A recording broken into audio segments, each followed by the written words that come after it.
try is the more I realize it's all a dream. Then I woke up, that's when I realized it's just a dream I was living in. Then I woke up, that's when I realized it's just a dream I was living in.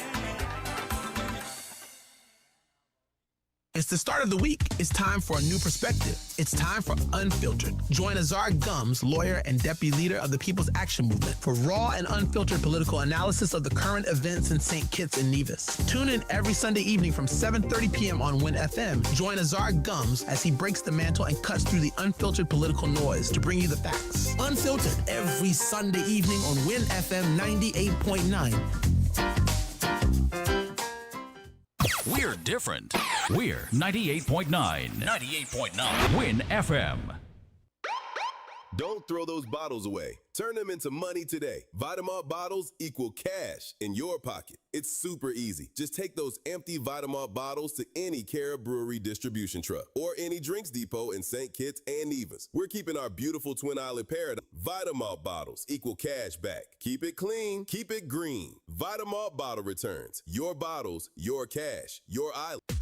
Come, build with us at Hostels Building and Nevis Centers. We don't just sell materials, we help you build your dreams. Whether it's a new home, a renovation, or a DIY project, we're here to make it happen. That's why we say, build with us. From foundation to finish, come to our stores where we have the best in building materials, hardware, tools, paints, expert advice, and more. Whatever you need, you can count on us. So if you're ready to get started, build with us. With Hostels Building and Nevis Centers, you're not just building a structure, you're building a future. Let us help you create something amazing. Dream with us, plan with us, grow with us, build with us. Come build with us at Hostels Building and Nevis Centers today. Build with us at Hostels.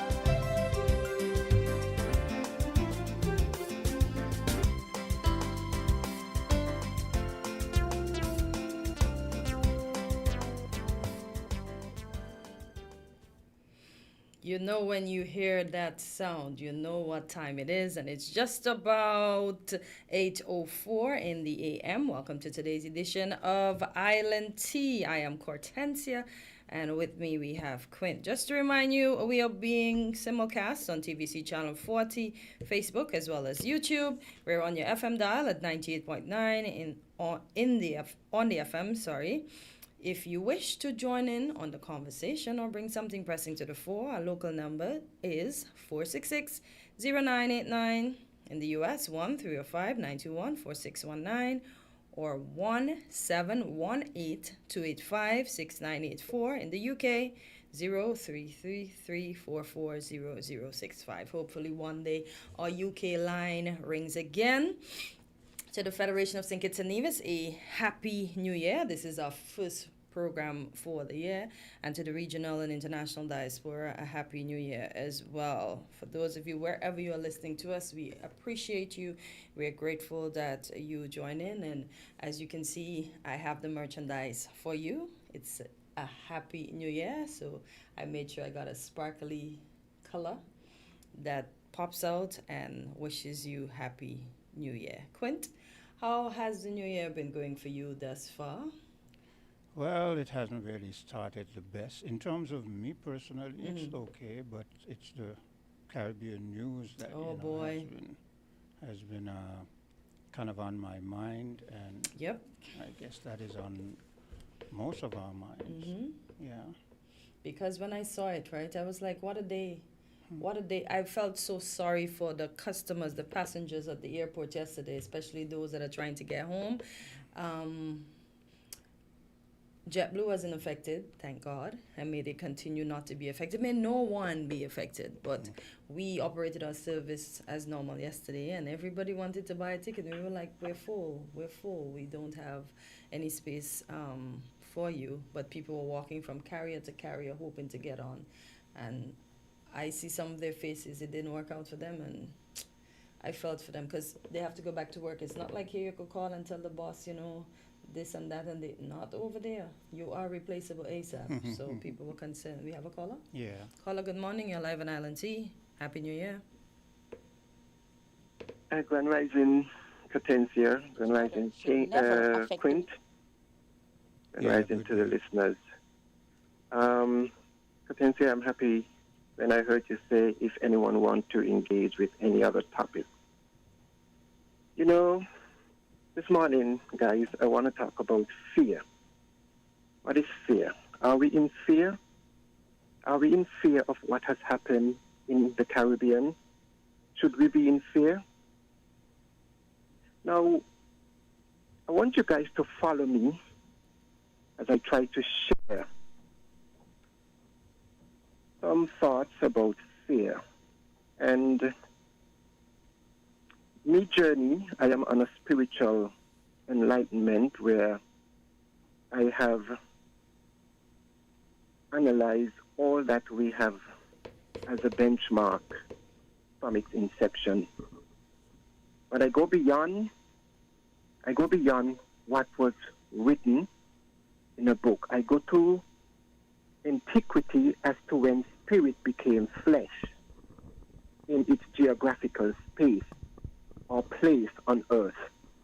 I'm referring to when spirit became flesh within the continent of Africa. Now, we are familiar with that famous quote in the Black Book, "The fear of God is the beginning of wisdom."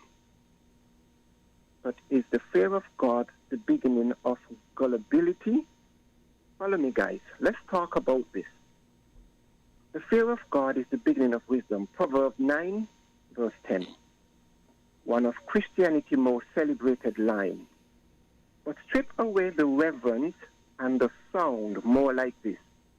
Fear is the beginning of being easily controlled. Let me repeat this. Fear is the beginning of being easily controlled. Fear does not produce wisdom. Fear produces obedience without understanding. Fear produces silence. Fear produces people shouting amen to things they never examine. Wisdom, on the other hand, is born from curiosity, observation, and the courage to ask uncomfortable questions like, why does an all-powerful, all-loving being need me to be afraid of him before I can be wise? Even the Bible accidentally exposed this contradiction when it says, go to the ant, thou sluggard, consider her ways and be wise. Proverbs 6, verse 6. Notice what it didn't say.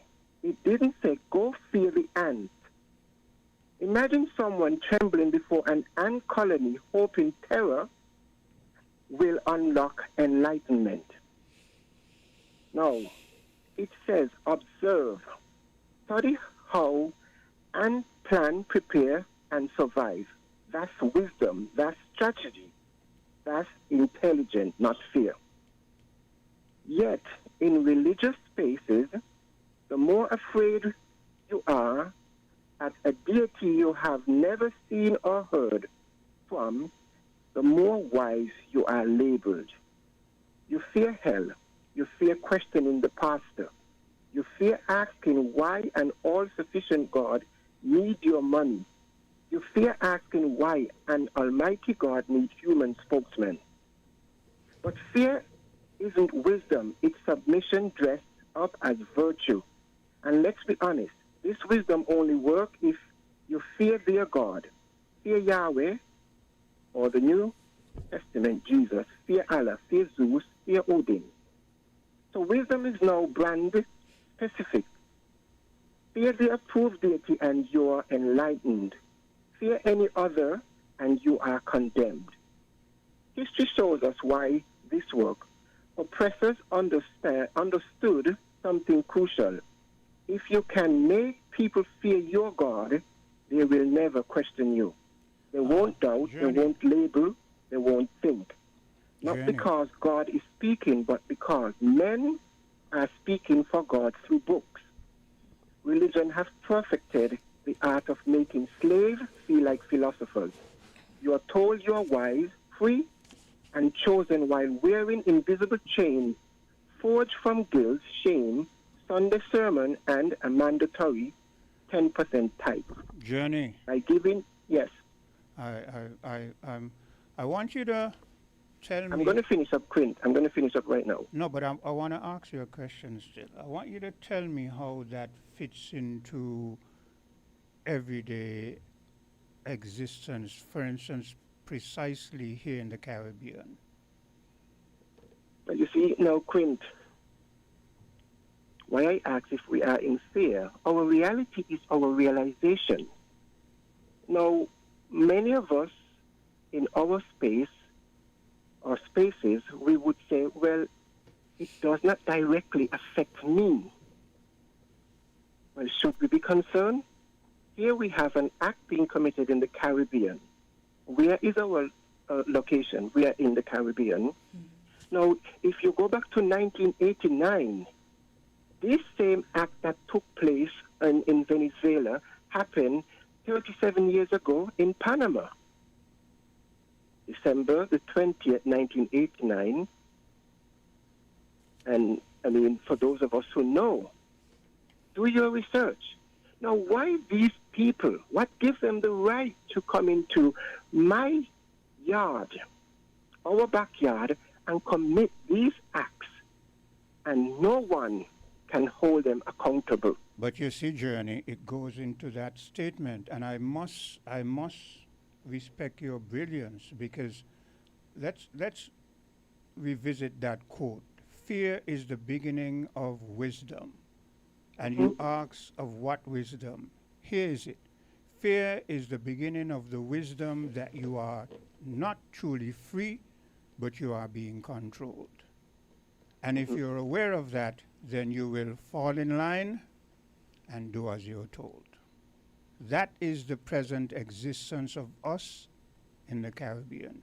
And we can deny it all we want, but hey, and I know there are many who are running around and praising and saying, hey, I told you, the America and the power. I never denied. I always said America is in a position to do what it wants to do, but I always ask the question, is it right and what next? Go ahead.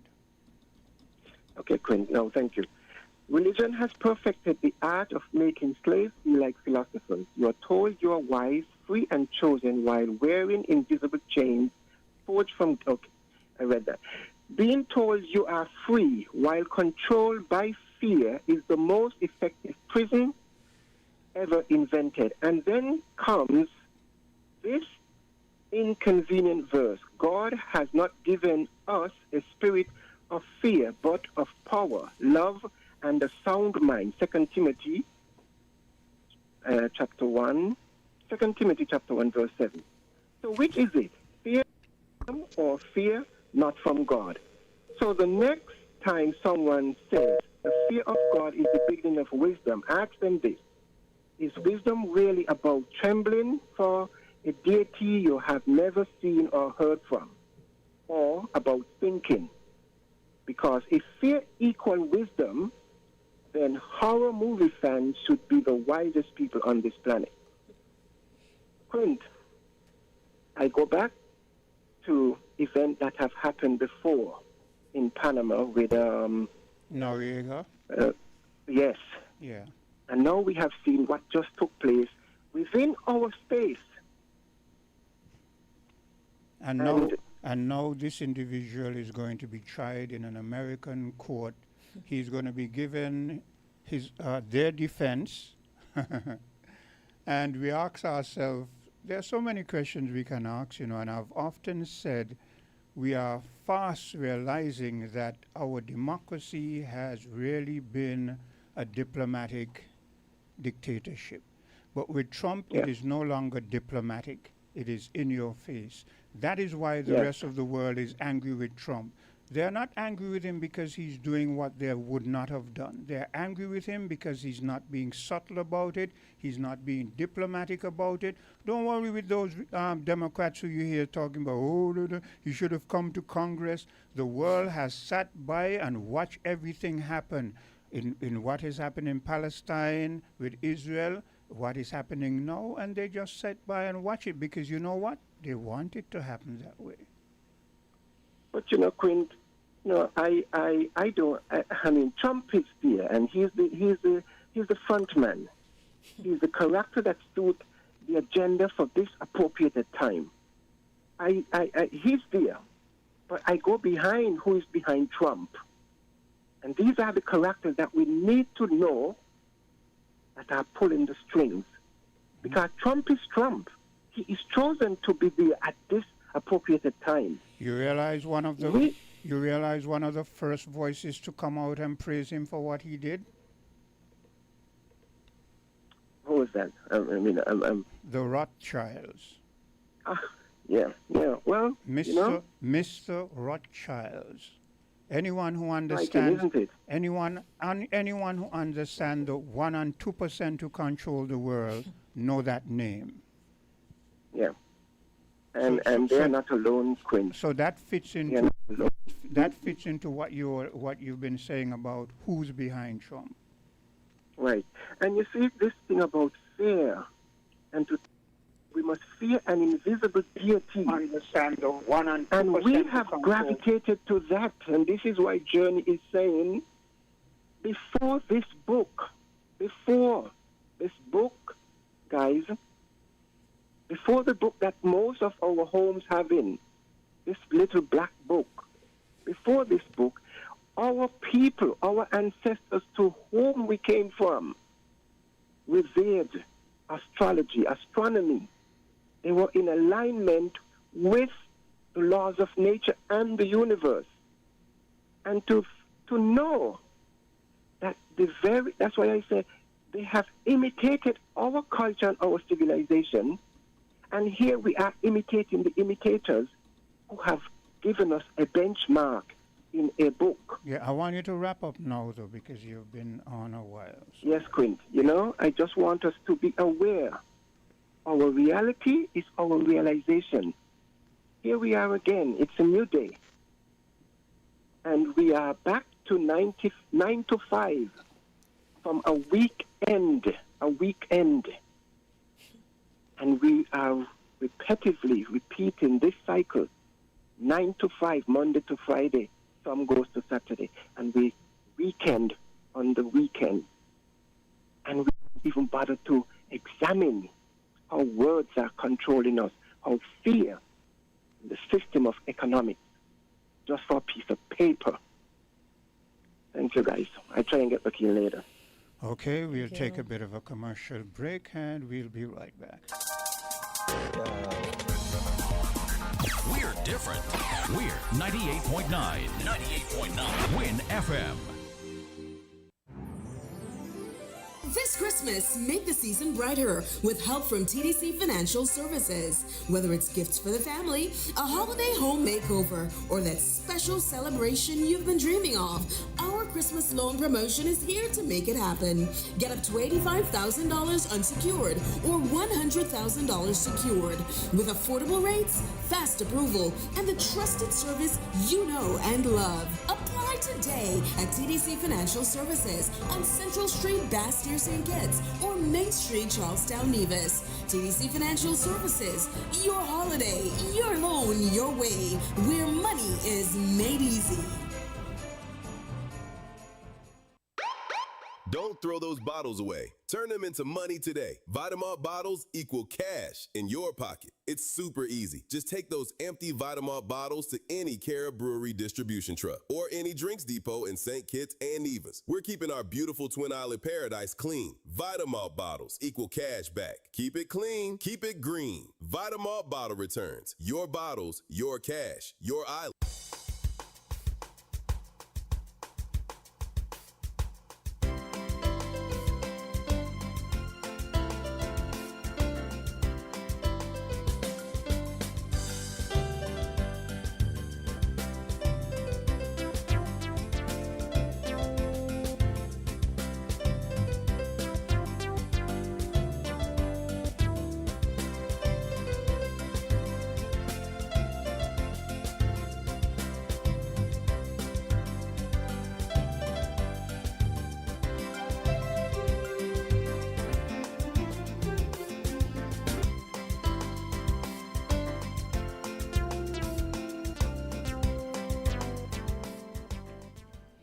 And we are back on Island T, and it's just about 22 minutes after the hour of 8.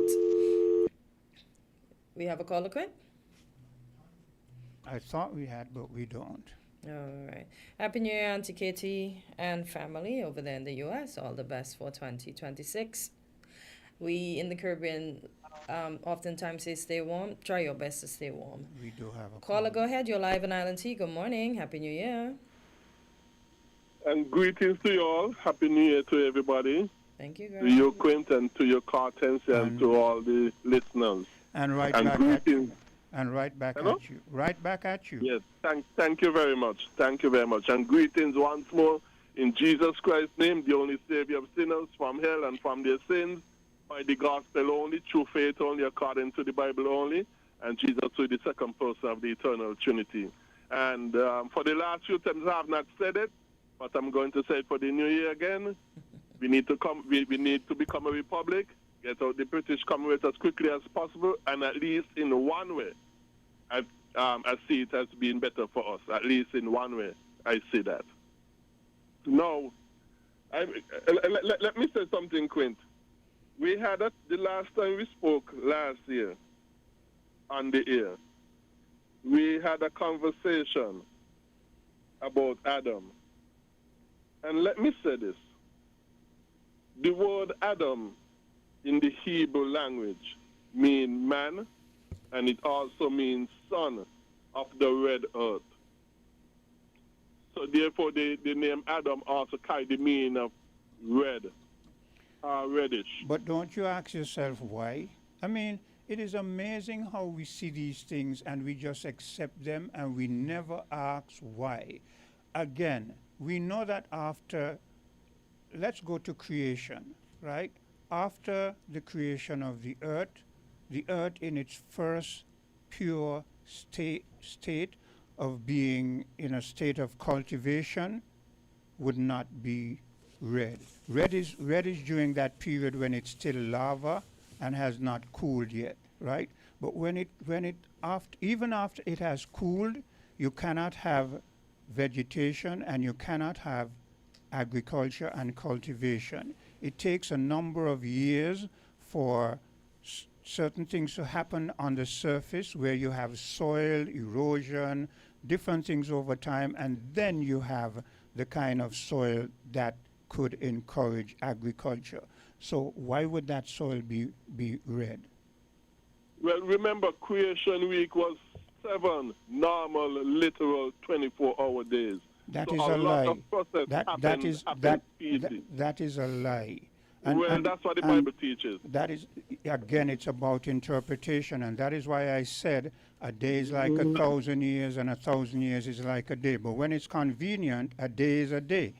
And when it's inconvenient, a day is 1,000 years. So which is it really? Look, you stick with your beliefs. But here's something I'm going to tell you. I don't mind you going off continuously in the Bible. But here's something. I know that you know of what is happening in the world. And people have been complaining. I don't really care too much about their complaints. But if it has some level of merit, I will pay it some credence. People have been complaining that you in particular stick mostly with the Bible. I disagree because I disagree with them because you have touched other topics, and I love when you touch other topics. So I'm going to ask you. You can continue in the vein that you're going, but I'm going to ask you occasionally when you can, when we're dealing with a topic of everyday life, try and use your brain, which I know is very brilliant, to work with us sometimes on that and help us to be able to dissuade or push back some of the comments that all we're hearing is Bible, Bible, Bible, which isn't really true. Okay? Go ahead. Go ahead in the vein. Go ahead in the vein that you were in terms of the red soil. Well, what I'm saying, even when I ain't mentioned the Bible, it is there in the background that I'm speaking from. For me, everything is Bible, Bible, Bible, and nothing else but Bible, Bible, Bible. For me, okay. Even when I mention it, it is still in the background that I'm speaking from. Yes, but I am saying, and you're well aware, I am saying, for the sake of having a wide conversation, work with us sometimes as we are working with you, okay? Yeah, well, Quinn, I'm going to be quite honest with you. I cannot veer away from the Bible. Directly or indirectly, I cannot veer away because it is the highest authority in my life, and there is where all the solutions are. But here is where, Greg, here is where your stubbornness sometimes kills what we're trying to do. I never told you can't deal with the Bible. Here's what I'm saying, and I'm going to give you an example. Since I have to spoon feed you, I'm going to give you an example. For instance, we're speaking about what is happening in the Caribbean right now. We're saying you can interject on that. You can give it listen, you can give it our context in terms of how it affects our everyday life, and then you can apply the biblical aspect to it. That is what I'm saying. Yes, and I'm going to. I also plan to touch the Venezuela issue. But firstly, let me continue in the vein that I started with. The Bible teaches that the creation week was literal 24 hours week. And tell me where in the Bible it says literal 7 days. Well, you ain't gonna find it say like that. Well, so that is why I say that is why I say it is your interpretation. Okay. Let me say this. Whenever, well, at least 99% of the time, when the Bible speaks of a day with a number, like 1, 2, 4 seconds. 99% of the time, Greg, least, again, I'm saying at least. Again, it is your interpretation. I'm saying at least. Again, it is your interpretation. But anyway, move away from that. Let's not keep going around in circles. Yes, and therefore also, I'm saying this interpretation is what is consistent with the rest of the Bible. The only interpretation that is consistent with the rest of the Bible. The Bible is not a haphazard thing, a hodgepodge of same put together. It is a context, context. But it is a haphazard thing because, for instance, when Journey was on this morning and he spoke about fear being the beginning of knowledge, and then in the next context it says, look at the ant and get wisdom. These books we have always said, and I will reiterate, I have always said, these books were never made to be together. They were books scattered across history and time. It is the church, the Roman Catholic Church, that pulled them together and decided to call it the Bible. There's no evidence for that, Quint. There's no evidence it is a factual thing, and you very well know it also. Anyway, let me finish my point. After they put it together, because when they put it together, a lot of the individuals scattered around the world were mainly ignorant to a lot of things. But over time, people have become wiser, and people have begun to decipher and to analyze and to do research. And then people realize, well, hey, this book here was done in this time, that book here was done in that time, and you know that. You know as a fact that all these books weren't written in 1 year or 1 day. You know that.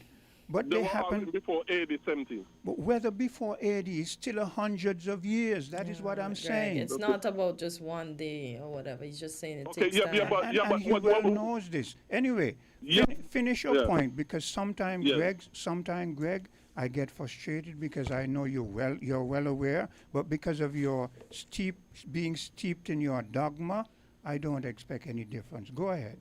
Yeah, but the Catholic Church did not put no Bible together. That is not true. Who made the canons? You refer to the canons. Who did? The Bible miraculously came together by the hand of God. No man, no council, no group of men put them together. You hear that?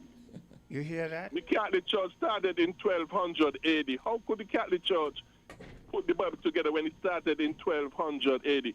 I mean, did the Catholic Church put the Old Testament together?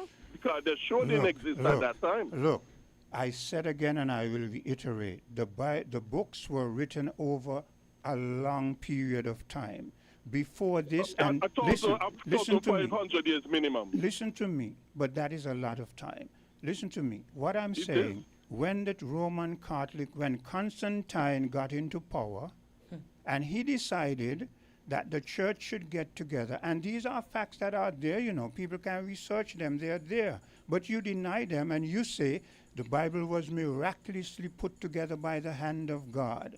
And this is the kind of thing why it goes back to what Journey was saying, where fear is the beginning of wisdom, because fear is the beginning of the wisdom that you want to impose on people, not the true facts. Well, you see, if heaven and hell and God and Jesus did not exist, then what you're saying would make sense. But since God, heaven, and hell, and since they all exist, what you're saying is totally wrong. The fear of God is the beginning of wisdom. Even heaven and hell, again, they were creations. And these are their... creations of God. Anyway, finish your point in the next minute. I'm going to give you 1 minute. I don't usually give time, but the reason I'm going to give you 1 minute is because I find I'm going to be just going round in circles. So I'm going to give you 1 minute to finish your point, and then we're going to take a commercial break. Okay. So let me say, when the Bible says 1 year, a day is like 1,000 years to God, and 1,000 years like a day to God. That means God exists outside of time. He created time. He's not bound by time. And God has no past, no future. Everything is present with him. From all eternity to all eternity is the present, is in the present with God. Everything is before God in the present. God has no future. He has no past, unlike us humans. And he created time and he exists outside time. That is why 1 day to him is like 1,000 years and 1,000 years like a day to him. There's no difference to him. And what happened in Venezuela is another good example. Hold, Greg. You're going to have to do that when you call back in. Okay? Okay, but let me quickly say and hang up. Let me quickly say this and hang up. The earth is no more than 8,000 years old, which is what the Bible teaches. God is the creator of everything. Okay, thank you. All right. Okay, we're going to take a bit of a commercial break, and we'll be right back. Found the sound, 98.9 winnfm.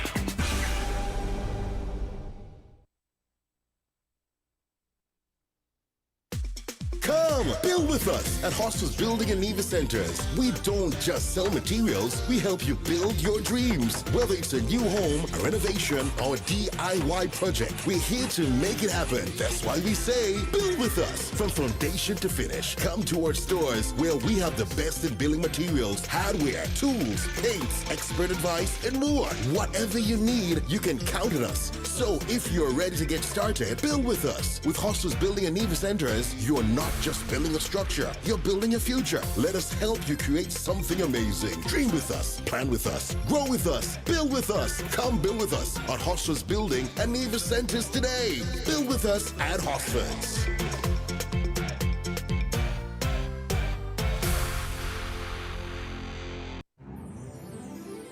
This This Christmas, make the season brighter with help from TDC Financial Services. Whether it's gifts for the family, a holiday home makeover, or that special celebration you've been dreaming of, our Christmas loan promotion is here to make it happen.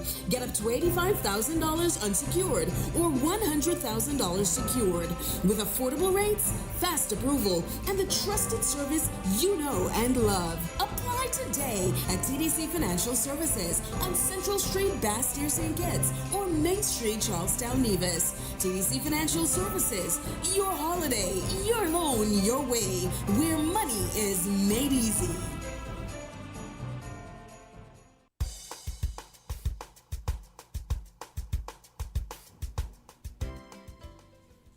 And we're back on Island Tea just about 36 minutes after the hour of 8. And as we know, our Prime Minister is now the chairman of CARICOM. And with the incident that happened in Venezuela, I've seen many of posts and stuff where persons are saying, with CARICOM, all you're hearing is crickets. There's nothing to be said. Hello? I don't know. Hi, caller. Good morning. You're live on Island Tea. Good morning. I am just a little point, if I may, where Greg and you guys were talking. The evening and the morning were one. In the days of creation, God said after each day that the evening and the morning were time frame, or in history of life, the evening and the morning comprised of 24 hours. Caller, you're drifting. We can barely hear you. Yeah, you're breaking in and out. Yeah. I'm sorry. Give me 1 second. Okay. Is this better? Yes. Yes. Way better. Okay, yes. I am saying, Greg made a point about, is Greg his name is right? I'm not certain. Yes. He made a point about 24 hours. Okay, yes. If you have on a radio in the background, turn it down. Yes, I just muted it. Sorry, yes. I just muted it. Yes. The facts or the proof behind this 24-hour day period should be in the creation story where after each day, Christ said the evening and the morning were one. That's a 24-hour period, the evening and the morning, the day and the night. After every single day, that's 24 hours. I'm just trying to chime in and see if that helps, or if we can debate about that, talk about that. So what do you garner from it? What is your interpretation of it? The evening and the morning was one? No, he says that it was 7 literal days. So you're concurring with him that it was 7 literal days? Yes, sir, I'm agreeing because after each day, the Bible said the evening and the morning was one. I just wanted to be clear on that. I just wanted you to be clear on that, yes. Okay. So I'll listen off here and then maybe we can dive into that some more. Well, there's always other times, and when he's on, perhaps you and him can tag team and push your point. We do not dissuade such. It's just that when you bring your point, I'm going to bring counter aspects to it, okay?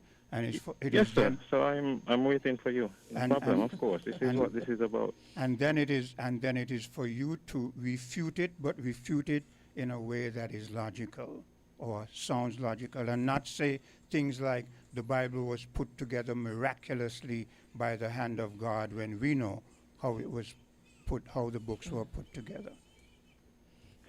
I understand, sir. Okay. Hello, caller. Okay. Yes, sir. So I'm waiting for you. Turn off your radio in the background. Listen to your telephone. Morning, guys. Morning. Yes. How are you doing today? Mm-hmm. Happy New Year. I am giving God thanks for another day to see another year. But honestly, from the weekend, I am boiling. It's beginning to get hot. This Venezuela thing have me boiling. Okay, because I'm like, it's cold over there. How is she boiling? Okay, got you. Especially when I listen to news, it just, honestly, it make my pot boil. Yeah. We feel you. Because when you listen and you hear the audacity of this man, I'm going to run Venezuela. Imagine that. Is it used to run? A democracy, huh?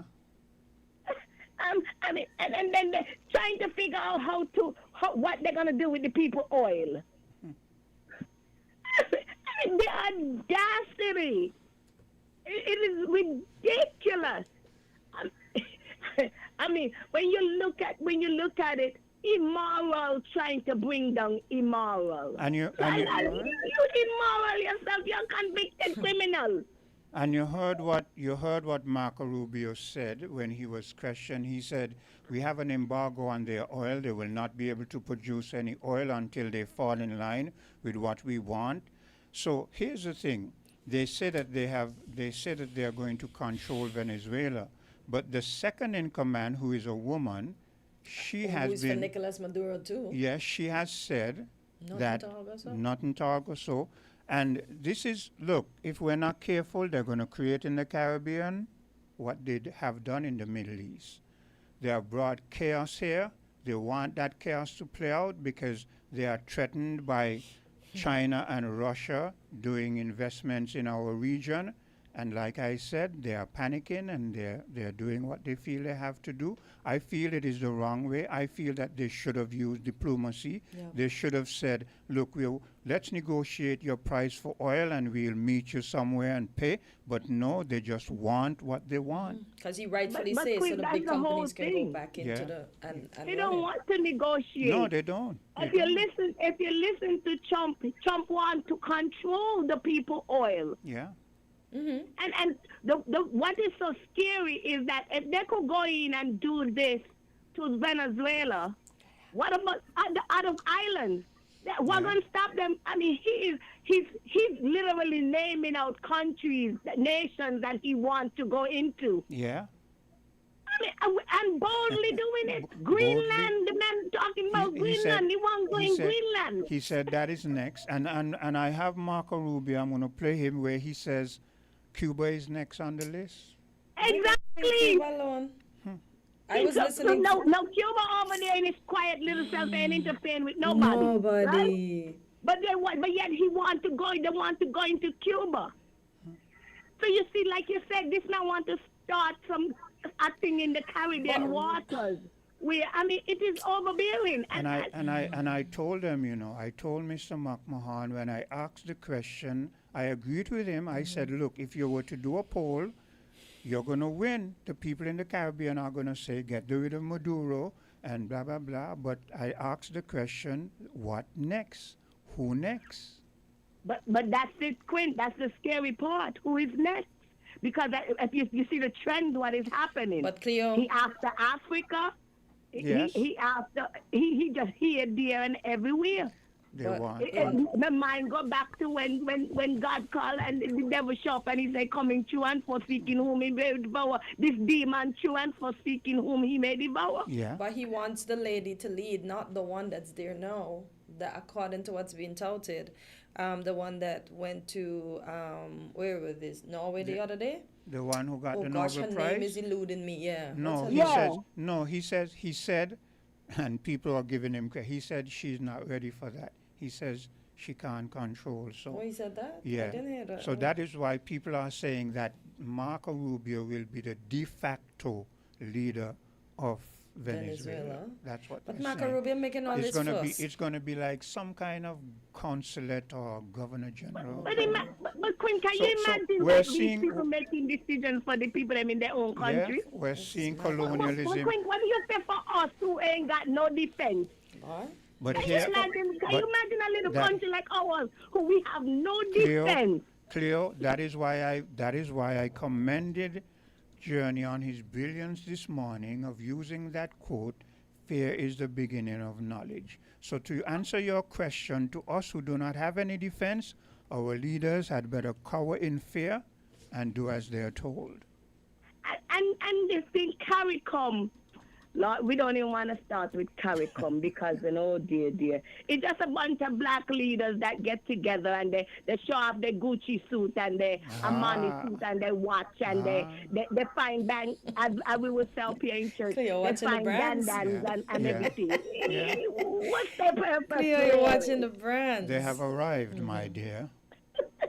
It's just a bunch of black leaders showing off their clothes and they watch and the jury and they drink the champagne and they all laugh at the fools who vote them in. Give me a break. They can't come away for time. Cleo, Have you heard? If we were not aware of it, I hope that the hard fact is slamming in our face now. That I got up this morning and I heard a song blaring with a woman singing, "Freedom, I want me freedom, freedom to wind my waist." So let us determine what freedom really means. Boy, oh God, oh help, Lord, help. It's just too much. I tell you, my pot is so boiling. It's like, oh, good grief. Cousin, I am just like, no. This is just not right because then you don't know the way how he's moving. They're going to be outright World War III. Here's what is going to happen. Whether there's a world war or not, we don't know because it is hard to try to predict a schizophrenic mind. China already China sent out his warning to him about Maduro. Let's release Maduro. And Russia also. But here's what is going to happen, and this is where Mr. McMahon is right. Mr. McMahon says they're not going to go into an all-out fight. They're using diplomacy. But here's what is going to happen, and it has already begun. That is why Trump is moving the way he's moving. The rest of the world has seen how the West has been controlling us for time immemorial, and they have been changing. That is why you now have the BRICS as opposed to the West. And they're changing the money scheme, how you do business, and the banking and all of that, and America is aware of it, and they're trying to thwart it. But it is only a matter of time. They cannot escape the inevitable. It is going to take time, but they cannot escape. But Quint, I'm seeing something here that says, it's from the United Pac St. Lucia in New York, United States. It says, for years, cocaine flowed from Venezuela through the Caribbean and into the United States. Now, a sweeping U.S. indictment alleges that politicians along key Caribbean routes were paid to protect traffickers, allowing drug shipments to move with impunity and enriching those who looked the other way. The case names Venezuelan's president and details a regional network of corruption that prosecutors say thrive on silence, protection, and political power. It says this is not a rumor. This is what U.S. prosecutors are alleging in federal court. But you heard. And I see, and the pictures of the leaders that they have here, in terms of the Caribbean, Mr. Brown and Mr. Gonzalez. Yeah. But But before you go in, Cleo, you heard who's making the statement? The prosecution. Yeah. That is their case. Because Trump says it's alleged that Maduro is a trafficker. That is their propaganda. This is what we're going to be bombarded with. You understand? This is why I said they're going to give him their own defense. But he should. Go ahead, I doubt Cleo. he's going to take it.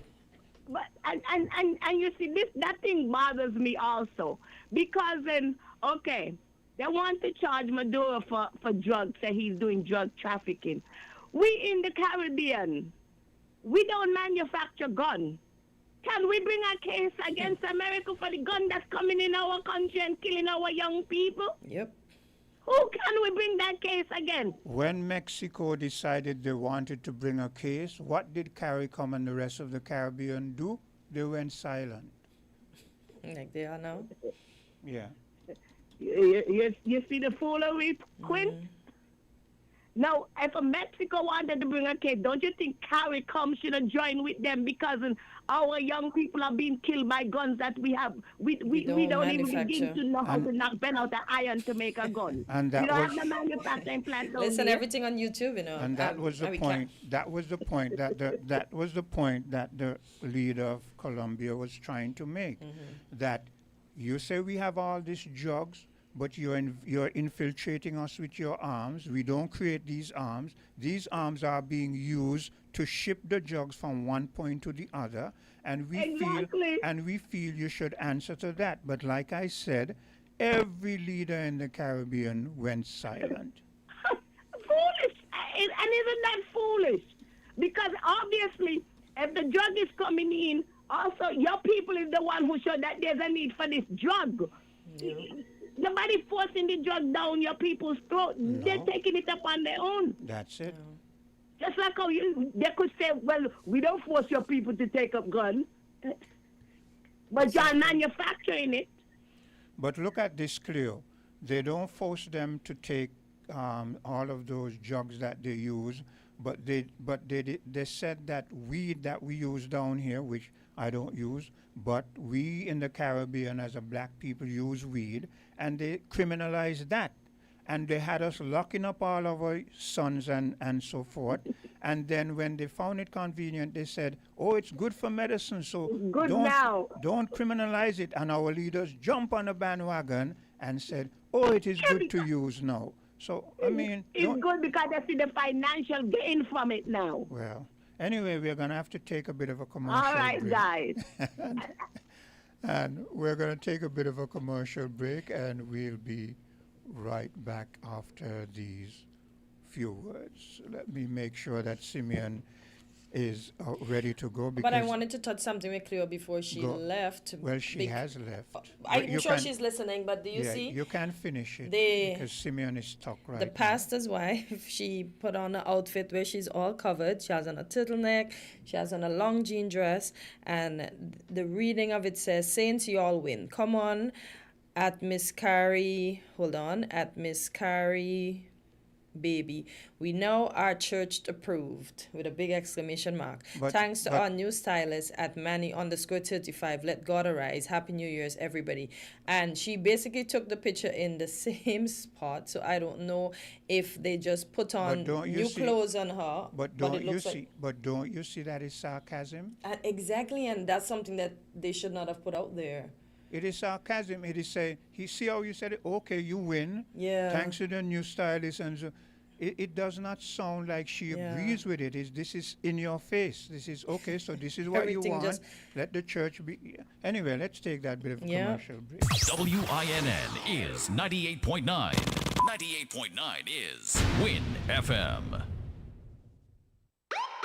Don't throw those bottles away. Turn them into money today. Vitamalt bottles equal cash in your pocket. It's super easy. Just take those empty Vitamalt bottles to any Cara Brewery distribution truck or any drinks depot in St. Kitts and Nevis. We're keeping our beautiful Twin Island paradise clean. Vitamalt bottles equal cash back. Keep it clean. Keep it green. Vitamalt bottle returns. Your bottles, your cash, your island.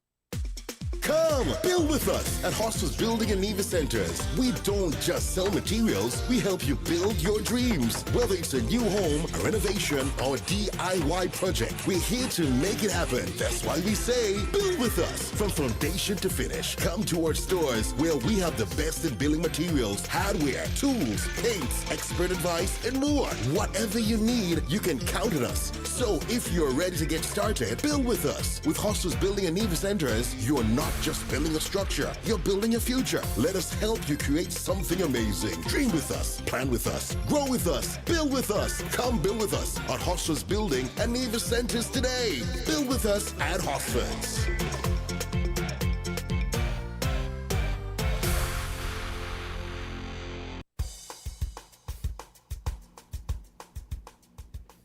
And we're back on LNT. It's just about 8:54 in the AM. And my throat wants to give me a little trouble. We have a caller. Back to that church thing. I mean, should the church have to pull the pastor's wife back into line? So where she says, okay, you win. Yeah, okay, you win. Maybe she needed to be pulled back into line, and the church did it. So kudos to the church. Although, as we read that little thing, and it sounds very condescending. Yeah. Oh, Quint, we're thinking of like sarcastic and all. Yeah, it's good. Pull her back in. Like I said, that woman that had spoke about Megan Good and her husband had come for that woman. I don't know the reason, but they're not together anymore. But the how should I say, the member of the church or the patron of the church, because I don't know if she's a member of that church, she had I'm going to say the gall to speak up. Go ahead, caller. You're live in Island T. Good morning. Happy New Year. Hortensia, it's me again, Journey. Right. Now, the caller that calling after Greg. Journey, when you Yeah. call a second time, remember that you're not going to be as long as before. That's one of the rules that we have. But you're free to make your point. Yes, Quint. Okay. No, the caller before that says that he was in agreement with Gregory. Yeah. Yeah. No, we're in our spaces and we relate to what we were indoctrinated in. But for me, I'm saying, right, Journey is saying that I am no longer believing. I am knowing. Now, how am I knowing? Knowing is because I have connected to those who were before me. Now, Quinn, I said earlier this morning that before the Bible, when God decided to become flesh, it happened on a geographic space on earth. What they told us in the beginning, when the Spirit descended, well, when that Spirit descended to become flesh, it became flesh within the African divine feminine, divine masculine. Have anyone ever noticed in Genesis chapter 1, I think from verse 25, it says, God created male and female in his image and likeness and blessed them and gave them herb for meat and said, live in harmony with your surrounding, with your brethren. Now, it didn't elaborate as to how God created male and female. Then when you go to Genesis chapter 2, it tells you that a Lord God created Adam by forming the earth and breathing the breath of life into Adam. Two total creation right there. But the Christian community doesn't ponder on it. No, they don't. Now, whether it is symbolic or not, here in Genesis 2, it gave us a brief elaboration, if you will, by telling us how God did all that. Well, not God, Lord God. Because Genesis 1 said God created male and female, and it didn't say. But look at humanity. Divine feminine, divine masculine, to create life. And this is why Journey said last year, darkness is the platform of creation. Because the spirit that descended was in darkness. But here this Journey, if it is, let's follow Greg's line of thought, that it was red clay. You understand that red is far. Yeah. You understand that red is far removed. Red is far removed from Caucasian. That is why when they went to the Americas, they termed those there the red men. Remember? So how is it that we've moved from? You're showing us, you're depicting God or Jesus as a Caucasian, but yet still you're saying the clay that made man was red. Red, right. But not only that, Quint. No, when I've heard it last night. You yourself reiterate that they all came from the African woman. But there are 3 strands of trees that was in the Garden of Life. 3 strands of trees. And the first, like I said, when God decided to become flesh, it was within the African man and woman, divine feminine, the 3 strands of trees of life. And the tree of life, Quint, is not a literal tree. The body structure itself, the human body structure, is the tree of life, which is connected to everything that is on earth. The plants, the animals, we are all connected. Now, Quint, just bear with me quickly, guys. Quickly, I want you to wrap up. Yeah, go ahead. You want me to wrap up, Quint? Yeah. I'll try and wrap up in just give me a few minutes here. Before they gave us the Bible, they gave us the Quran. We had our way of speaking to God. We poured libation to honor our ancestors. We spoke with the trees, the rivers, the stars. We didn't need a holy book to know what was sacred. Everything around us was African spirituality. African spirituality never said convert or die. It celebrated diversity. It understood that the divine could speak many languages and wear many faces. But then came the sword, the cross, the crescent. They gave us heaven so that we will tolerate their injustice on earth. And today, we build cathedrals, and they but also not factories. and they also gave us hell. Right. Today, we build cathedrals, but we are not factories. The only decent building in the slum is the mosque and what we now have as churches. We prayed harder than we prayed harder than ever, but still beg for food, water, and jobs. Why? Are we the most religious and yet the most broken? We are. Maybe it's time we ask, did they give us religion to save our souls or to make us forget who we truly are? This is what they have imposed upon us. Now, Claire used a word earlier, and she used the word control. But isn't the literature in the Bible is controlling us, keeping us in the book, but not going outside the book? Or go within to find out who you are connected to. The totality of creation is to procreate. Our existence did not begin 4 or 12 generations ago. Here's something I want you to bear in mind. I've told you before, and I'm going to reiterate it for the new year. When I say that you're supposed to make a point and wrap up, I want you to keep that in your head. Keep it in your head. Okay, Quint. Because remember that we get backlash here. Got you. Okay. Okay, Quint, thanks. I'll pause for now. Yes. Okay. Is there anything you want to input, Cortensia? No, I'm reading the wall here, and I see someone mentioned that for 26 years, the people of Venezuela was living in bondage. Basically, America said and did nothing. But now, I can't say that. They want to basically say nonsense. But guess what? The Venezuelan people are happy. Not all of the Venezuelan people are happy, I must say. The ones in Florida are celebrating, and in the other parts of the U.S., but back home, it's different. And this is the thing that really irks me, because let's juxtapose and say this was St. Kitts, right? And our leader, this had been done to our leader, where he was said to be pushing drugs and so forth, and then he was deposed. This is the same thing they would say of us, they would say, but the Kittitians are happy. And then we, the Kittitians, the majority of us would be questioning and saying, but the majority of us are not. This is where people outside always feel they have the right to determine how you feel. You understand? So you stay in your comfort zone and you decide, oh, they're happy. Because what? A lot of people are actually shocked to see that they're Hello, happy. caller.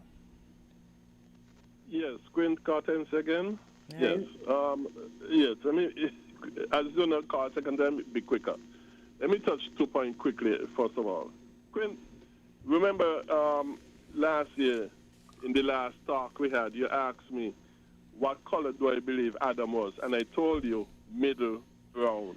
Before you go there, you remember just before I stopped you on the last call, you were going to touch Venezuela. Why have you gone straight back into the Bible as opposed to dealing with the Venezuela now and then going to that point?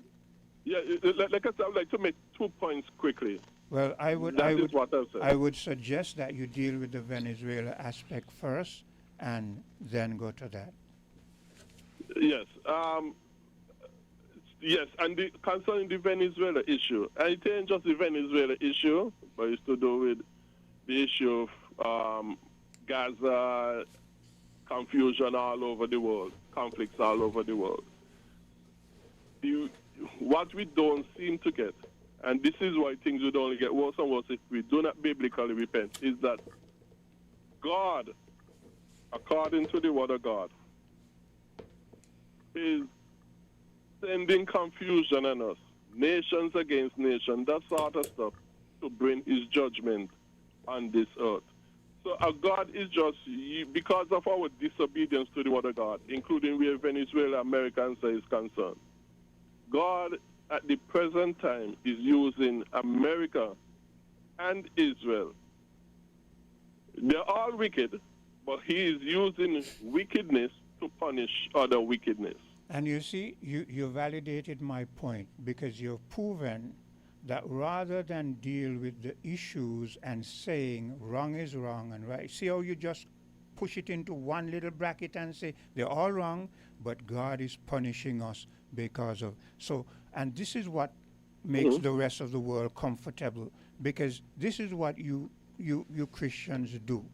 You say, oh, we have all sinned, and because we have sinned, God is punishing us. And you do not take the time to detail what wrongs are being done. You sum it up into one little lump of a ball, but then you speak endlessly, without stopping on the biblical issues that really come right back down to what you're saying. So after all that you've been saying from since you started to speak, when you started to speak on WinFM up to now, it all sums up into that one sentence. So you're telling me every issue that we're dealing with, you're going to just sum it up and say, well, we're all being punished because we're sinning, but you don't point out that it's like a church, and I'm in the church, and I've come into the church, and I am sexually exploiting all the members, all the female members in the church,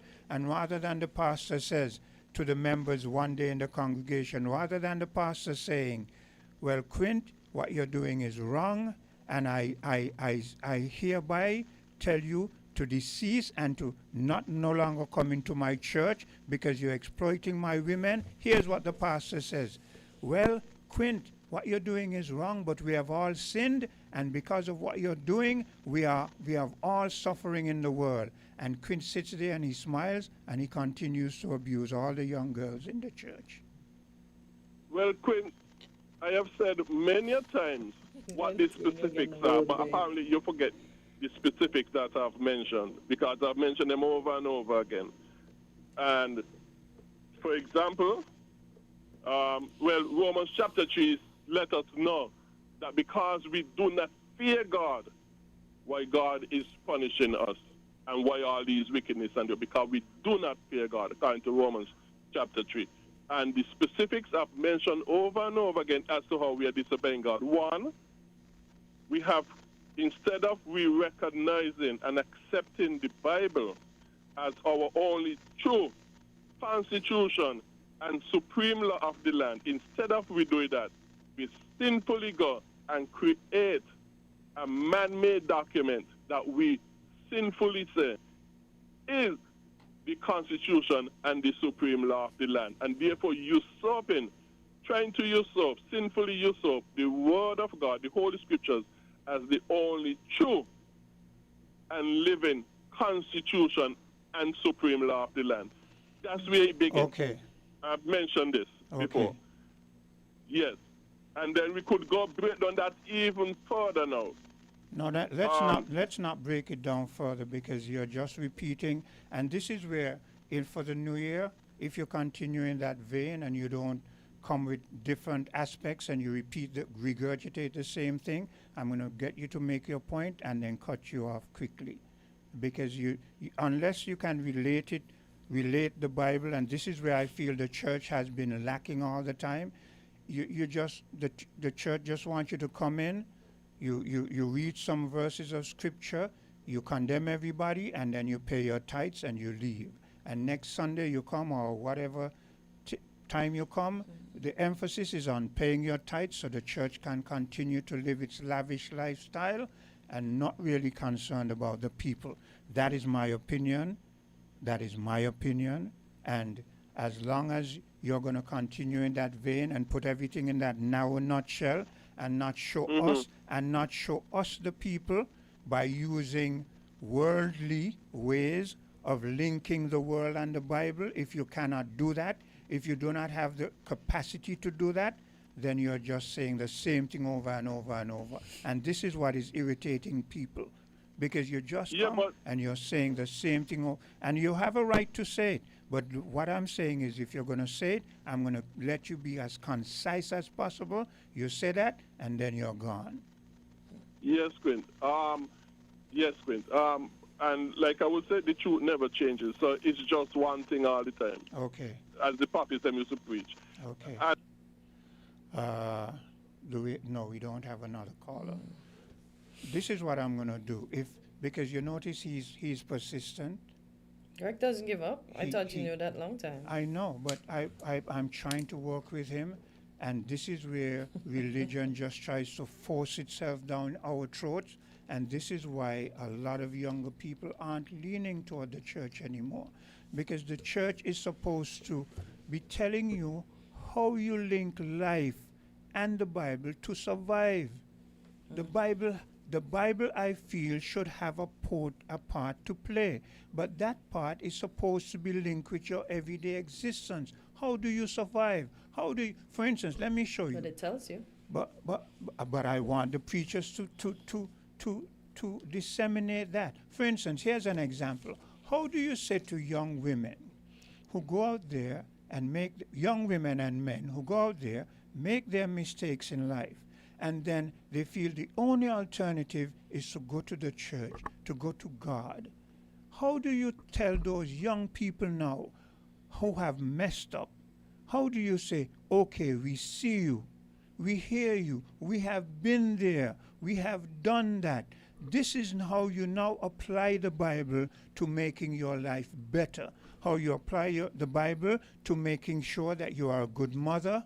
How do you apply the Bible to make sure that you control your finances? These things, they're not doing that. All they do is they want to come, quote some scriptures, regurgitate the same thing, don't show how it applies to life, how it applies to your survival, and expect you to survive. All they want you to do is to come in and pay their tithes. No, but some churches, my churches preach about that. Well, you're one of the few. It shows you clearly where you could find whatever, because the Lord clearly says man shall not live by bread alone. For instance, when does your church pastor come in one of the Sundays, or for instance in Bible studies, and tell the young people, okay, so do you get an allowance? Young man, young woman, and what do you do with your allowance? Do you, soon as you get your allowance, you run off and you spend it on buying candies? Or do you save a penny now and again?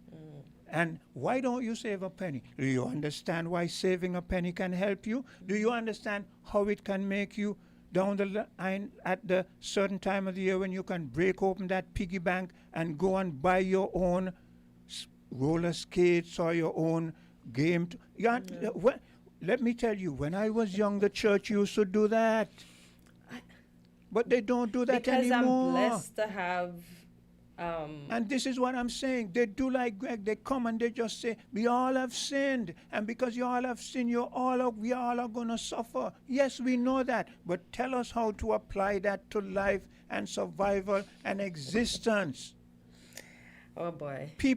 Young people want answers. They feel hopeless. Why do you think the United States of America is using drugs? You think it's because they want to use drugs? They are depressed.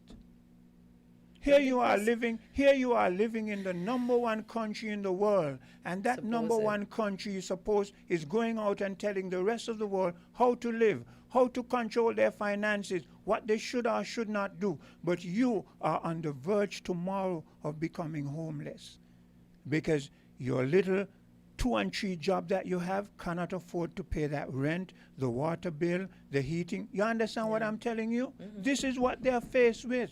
You think in the Caribbean that we have it hard? Go and survive out there and see how you end up in the street. You end up in prostitution. Here you can call an aunt. Here you can go to a friend. Here you can find some even coconut. Even that is fading because everybody is you understand? Becoming because real we're selfish. Coming like, we're coming like the metropolitan cities. Anyway, let's take a bit of a commercial break. Sorry, my dear people. I do not, it is not my intent to rant. But it's good rant. And before you take the break, somebody said, Quint, would you like to live under leadership similar to Maduro? I do not know how Maduro leads. You see, this is the thing. Stop telling me from what you've been fed how a person is. Again, I use the example. I said, suppose it was our leader. They would be out there saying, because they said that he did these things. And it's alleged. Trump even said it clearly in the indictment. It is alleged that he's a drug trafficker. He used that word. And hear this. This person in the chat who is asking that question, How do you feel that you come all high and mighty and you said justice, but you did not give the people you killed in the Caribbean waters the chance to get justice? You just killed them. You just killed them because you could, without any proof. You said, well, they were trafficking drugs, bomb them. Done them. Just as you're saying, well, he was a wicked leader. Look, I saw a picture of Maduro and his wife, you know, right?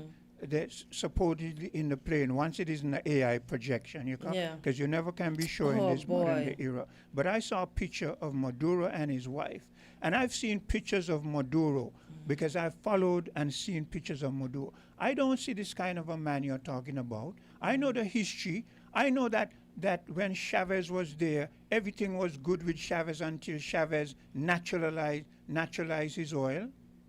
Everything was good until, from the time Chavez naturalized his oil, he became a madman. He became a dictator. And because Maduro followed him, that was implicated, that also implicated him. Yeah, I heard Maduro's wife was part of Chavez's legal team. Okay. Yeah. And hear this. You know what Maduro was doing in his younger years? He was a bus driver. You understand? But what was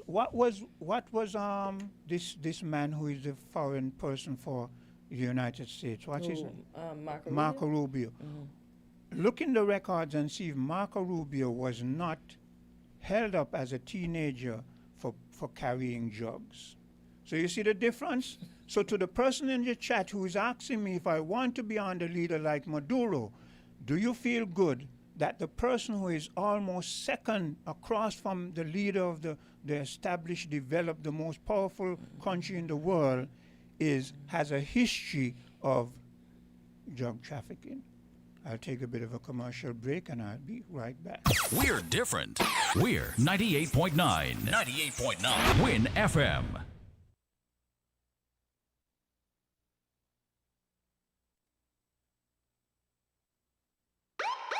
Don't throw those bottles away. Turn them into money today. Vitamalt bottles equal cash in your pocket. It's super easy. Just take those empty Vitamalt bottles to any Cara Brewery distribution truck or any drinks depot in St. Kitts and Nevis. We're keeping our beautiful Twin Island paradise clean. Vitamalt bottles equal cash back. Keep it clean, keep it green. Vitamalt bottle returns. Your bottles, your cash, your island.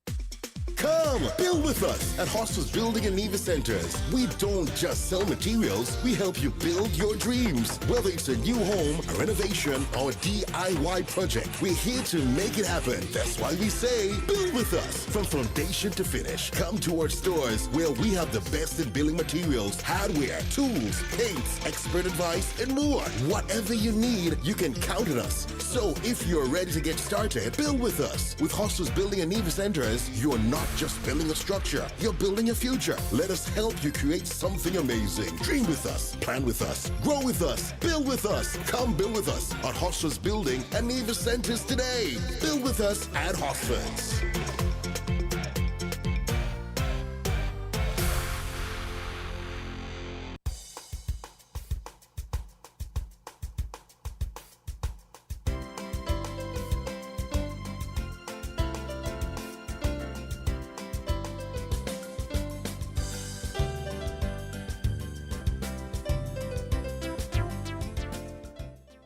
It's just about 19 minutes after the hour of 9, and we are back on Island T. And I was just telling Quint, Rubio was in the vicinity. Well, it's his brother-in-law that was actually the drug runner, but Rubio lived in the house along with his parents, and the article say him and his parents were not aware of what was in the house when the No. No. Let's analyze that. Mm-hmm. You and I are brothers and sisters, right? Mm-hmm. This is a hypothetical. Mm-hmm. We're living in a house in St. Kitts. Mm-hmm. Information goes to the police that there's drugs in the house, right? They come and they raid. When we find ourselves in court, what are we going to say, right? Because the drug might have been in a room next to us, next to us. And what are we going to say? We weren't aware? Because we live in the next room, so we didn't know. Okay, so for days and days, and you don't, most likely your lifestyle would have been a certain level. Yeah, but you're just grateful that they're feeding you good because you came from a place where you didn't have plenty. Okay, so you never questioned, wonder how my... No, because we came to the land of opportunity where they say milk and honey flows. No, but I'm speaking about here. I'm speaking about you're living here in St. Kitts, and you realize that your lifestyle is lavish. There's a Benz out there. You understand what I'm saying? You're living on the fat of the hog. You don't question that. And occasionally when we go to school, we hear people shushing, and when we turn, all of a sudden they get silent and they're saying, well, you mean for all that time it never dawned on us that there was something nefarious happening?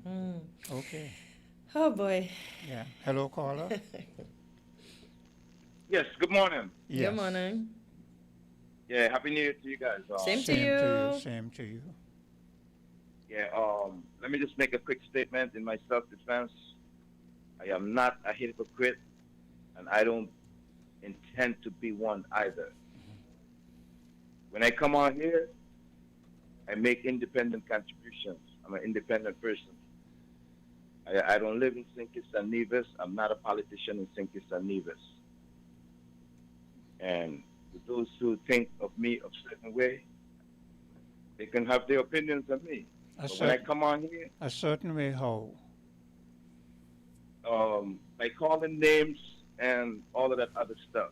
I don't come on here... Well, you see, caller, I'm glad you said that, because not too long ago, someone wanted to bring up a talk in relation to the Attorney General, right? And I shut it down. I shut it down because I said, as long as it is not in the vein of what he does in the public interest, I'm not going to entertain it. What happens in his personal life is of no consequence. And I further stated, I used that statement that said, small minds deal with individuals. I do not deal with individual personality. So how you live your life and that kind of stuff, as long as it doesn't merge into and be blatantly hypocritical to what you're exposing, I don't have a problem with you. You have a right to express yourself and your opinion. And I agree with you. And this is a new year, and when we come on here, we need to be as mature as we can. If you want to engage, debate and a discussion, that's what it should be all about, and we should be debating the issues. The personalities, no. Like I said, I don't really like that type of stuff, really. And when I come on here, I don't focus on what somebody else is saying. I don't focus on calling anybody out their names. And when I come on, I just speak what's on my mind. I say what I want to say. I'm not a party-affiliated person in the politics underground in St. Kitts and Nevis. And I have the right to come home and vote. I've exercised that right twice now. And when I come home to vote, I will pick a party or a candidate of my choice based on how I feel about the issues. I'm not staying on any party line like some of these other people. You see, I came here that one day, right before the end of the year, and I showed some stuff to the Prime Minister, and I was within my right to do that. We have a motto, country above self and country above party. And I can make suggestions to the Prime Minister all day long if I so choose to. But I don't have to agree with him with everything he's doing. So I came on, I make some suggestions to him. Somebody feel like I was hypocritical to do that. But when I spoke on another program, I want to say, stop them with that SSD law and that Destiny Project on Nevis. I was well in my right to do that. And I'm talking straight to that person who think otherwise. And I'll leave that there. Okay, hold a second. Hold a second. There's another caller. At least let us know who that person is. Hello, caller. Good morning. Happy New Year. Hi, Happy New Year. Good morning. Yeah, good day. So, you can continue, Burl, being aware that there's another caller on the line with you. Yeah. So let me wrap up that point I was trying to make there. We should not just be complaining, but at least we should at least sometimes come with some solutions and even some positive critique and that type of stuff. And everyone can make suggestions to the Prime Minister, and that's what I did. And I don't see nothing was wrong with that. But I may not be a supporter of him, but in the act of trying to elevate my people and to have the Prime Minister and his cabinet be effective, efficient, and to govern the country in a good light, yeah, I could make suggestions But to him. you see, Burl, let me give you a little bit of advice here. You're doing just what that person and those people want you to do. From the time you started speaking today, all you've been doing is trying to defend something that you said before, something that you said you have a right to do. And that is what they want you to do. They want you to now be in a position where you're defending. No, they're not going to consume me with that because I'm leaving it there. But they have, because that is what you've done. I am saying, after you've made a point, and you are within your right to critique anyone who is in public office. After having done so, as long as you are not being nefarious, as long as you are not maligning anybody's character, move on. Let people say what they want, and then move on to the next point. Okay, and I will leave it there, and I will move right on. So hold a second now, because you've spent some time defending. So I'm going to let Mr. McMahon coming for a while and then come back to you. Go ahead, Mr. McMahon. Yeah, actually, I didn't mind. Okay, well, let him. Okay, so go ahead. It's back. See, courtesy here. Go ahead, Burl. Okay, so real quick, the Venezuela thing over the weekend is, my opinion on that. I don't agree with the USA going into a sovereign country, but the Monroe Doctrine is back in effect. It's back in effect. And it's back in effect, and we have to also take into consideration there's a trade war that's going on between China and the USA, and Russia is still to have a part to play because they're dependent on that oil coming out of Venezuela. So as we go. Not really, caller. Russia. Yeah, is, not really, Russia, but they have Russia, a listen, oil tanker down there. Listen, Russia is the only other place, as far as I know, on the face of the earth that has the kind of muddy crude oil that Venezuela has. Why you think the rest of the world have been trying to World War I and II? They've been trying to go after Russia. Russia has almost anything it needs, Yeah, I would agree with you with that. Yeah. So that particular statement, I'll pull it back. But what I would say, the trade war between America and China is playing out here. America seems like they want to put an embargo on those crude oil coming out of Venezuela, and China is very much opposing to that. And lastly, let me just say, we have to look at our own space and see what's going on in our own space. My thing is that we don't have natural resources, but we put some politicians in place to govern and run our affairs.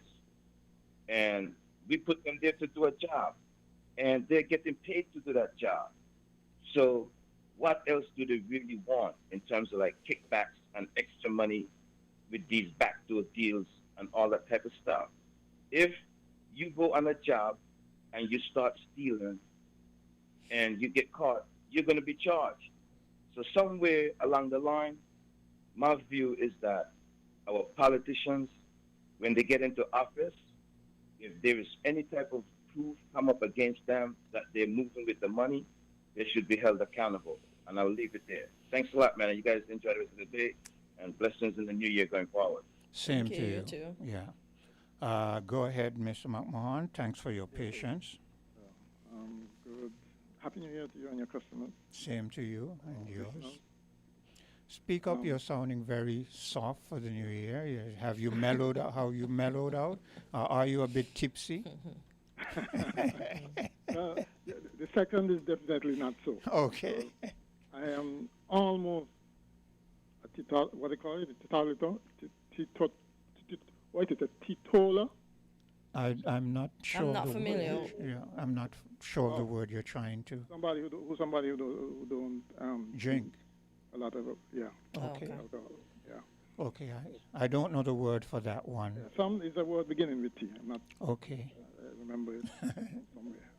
But anyway, I see that you rightly want to set the ground rules for the new year, new ground rules, and, Yes. and I think that's good. Yeah. It's a good a time as any. To be quite honest, I kind of agree with some of your listeners who say that some people who comes with their religious perspectives kind of overdo it. Yeah. We get so much of that backlash, so much, and I'm trying my best to work with him. And you see the examples I use of teaching children how to save and use the little piggy bank, even in Sunday school and that kind of stuff. And he doesn't want to go down that. I'm saying, bring the Bible and apply it to life. Yeah. Well, the thing is, when it comes to spirituality, it is a very personal thing. And most times it boils down to you either have faith in who and what you believe in or not. Yeah. Okay, and so it's not right for any particular individual to impose their thinking on anybody else. That is why in the school system, you can't. People wonder about it. But imagine you're in the school system and they're telling you, bow your hand and pray to the Lord, but there are Muslims in there, different people in there who go completely against your faith, but you're imposing on them to do that. Right. Yeah. Right. It's not just it's a touchy thing, very touchy. Not just about Christianity. Yeah. Right. They of course have their right to their. They have view. their right. Yeah. They also have a right to advocacy, but they have to remember that you're a private radio station, a business. Yeah. And if they want to sell a product, they must pay like the rest of people. Sure. Yeah. By all means, push whatever you want, but don't impose it on, well, certainly not a talk show like this one where you encourage people to call in with their views. And with, of course, some kind of shall we say, discretion. Yes, discretion is a good word. Right. Yeah. Now, with regards to, let's get down to earth. Down to so earth. to speak. Right? Because that I think is what changes from the today, and what most people might be interested in. They're not so interested in the dogma of religion and so on. You're right. Right. They want to know what is happening now, and what how changes from day to day, and how it's going to affect how they their can lives. survive in this environment. Yeah. Exactly. Yeah. Right. And I will tell you that the world changed over the weekend. Yeah.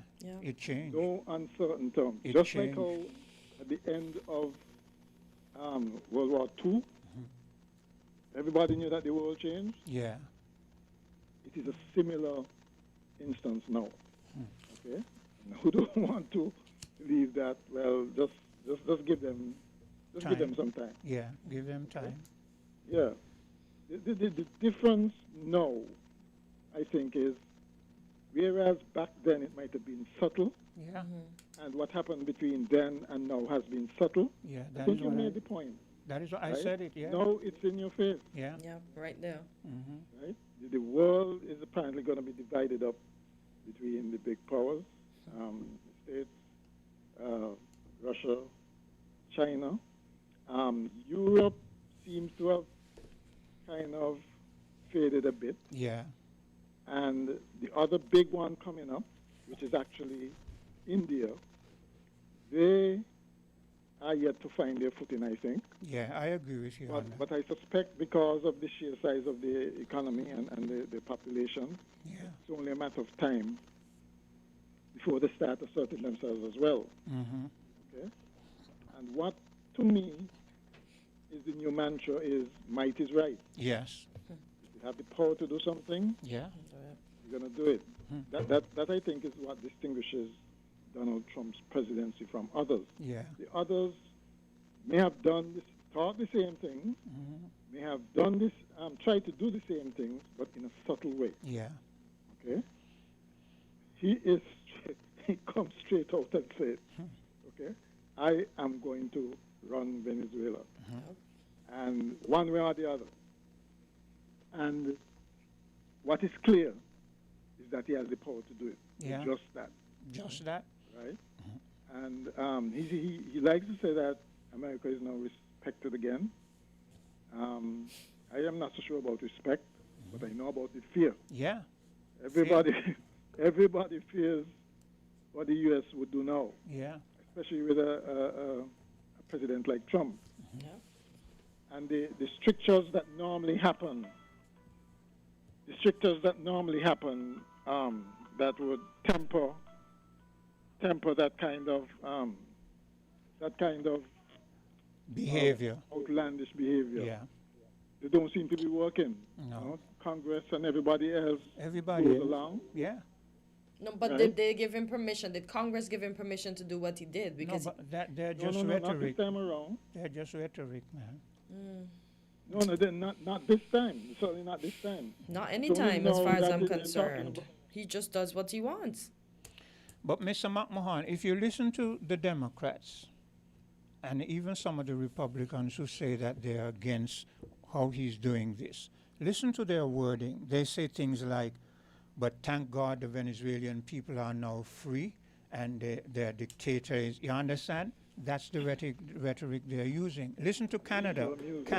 Canada finds itself in a very precarious position.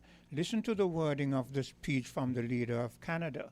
He says, Maduro he was a dictator, he's been pushing drugs, we're thankful that, but we don't like the way you did this, the world usually runs. That was kind of what you're saying. So, hey.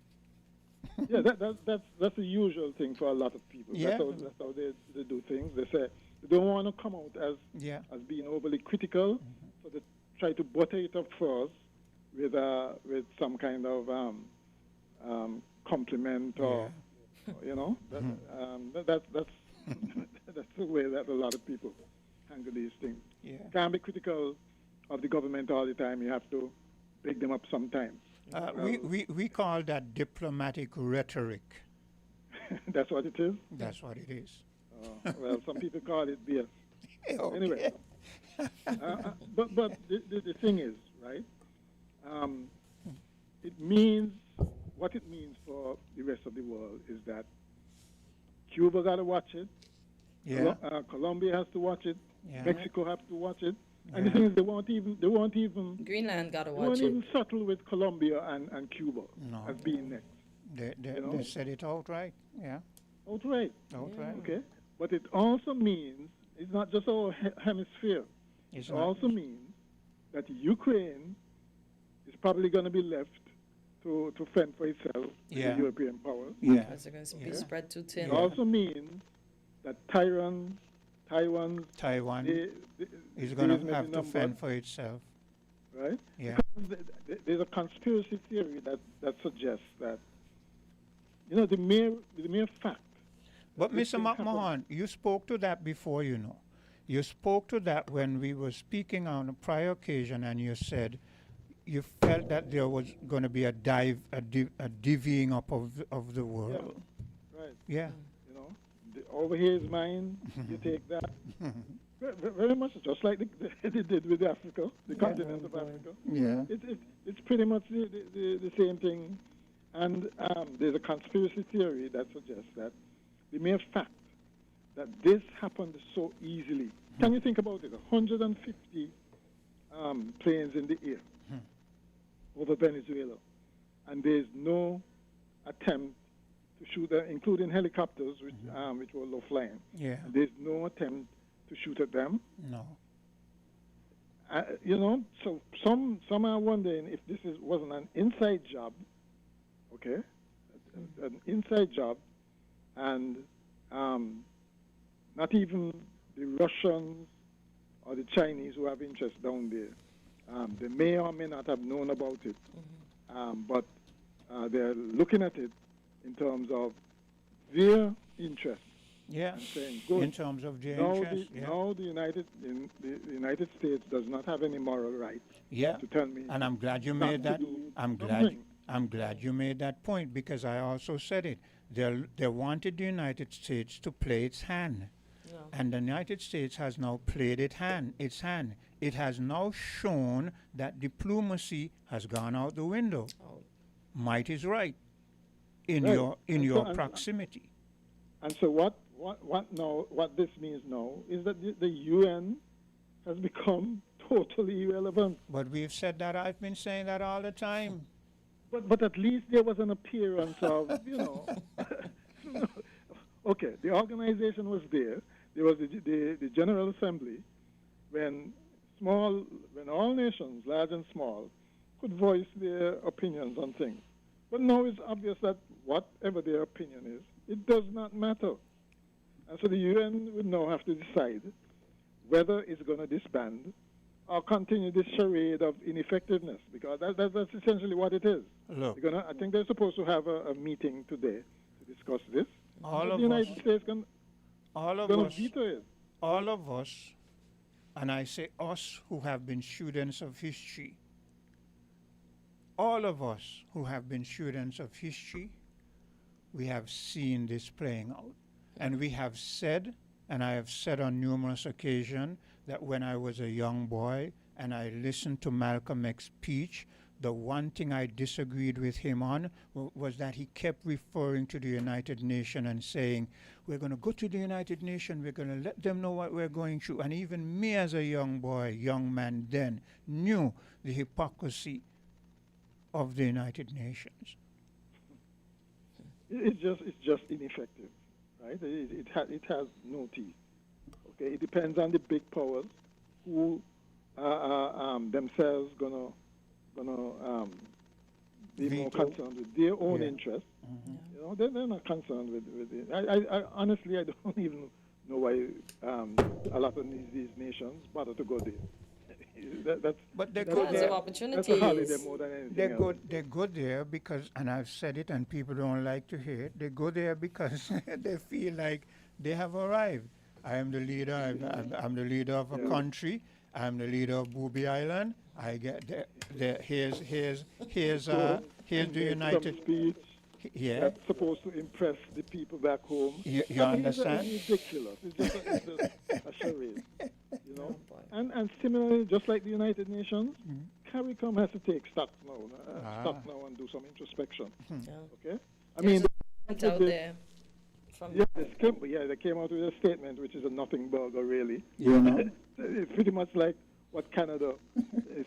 Imagine Canada.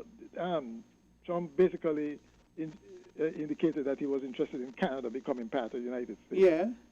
And they're going to come up with this lukewarm statement. Yeah. Greenland is next on the list as well. Yeah. And you notice when it comes to Greenland recently, that's in his talking points. We have to take. He went so far as to say we have to take Greenland. I mean, well. And what this past weekend showed, which I agreed with. I think is Marco Rubio said it. When this president talks, he means it. Yeah. And that's the danger of all this.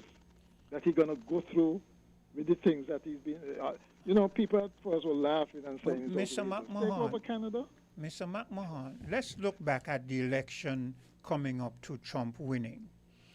And after the election, look at the black people in the United States of America and listen and understand why they're very quiet. They said this was going to happen, They said this, listen to what the man said. The man was trying to do it before. This is what he's going to do. Everybody disregarded what they were saying. And let's look at Latin America now. I'm going to say this hard fact.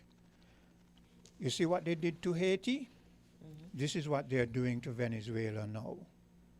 And turn to a failed state. yes, and Latin America, all of them. I use Haiti because it is because of Haiti that they were allowed to be in the position that they were in with their autonomy. And what did they do? All of them turned their back on Haiti. And even that country that is a part of Haiti today, you know that country, the Dominican Republic. Look how they treat Haitians. And listen to the Latin internal discussion. Better the race. You understand? You see how it comes to haunt them now? Because us who have studied history know that the one-job theory still holds. And you know, and the thing is, I'm not hearing many people saying, like, for instance, what the Jews would say, never again.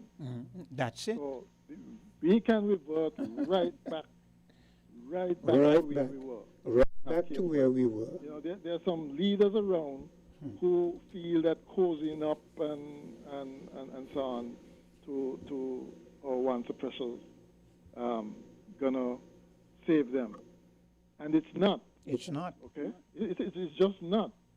As a matter of fact, you know, the things that they're saying about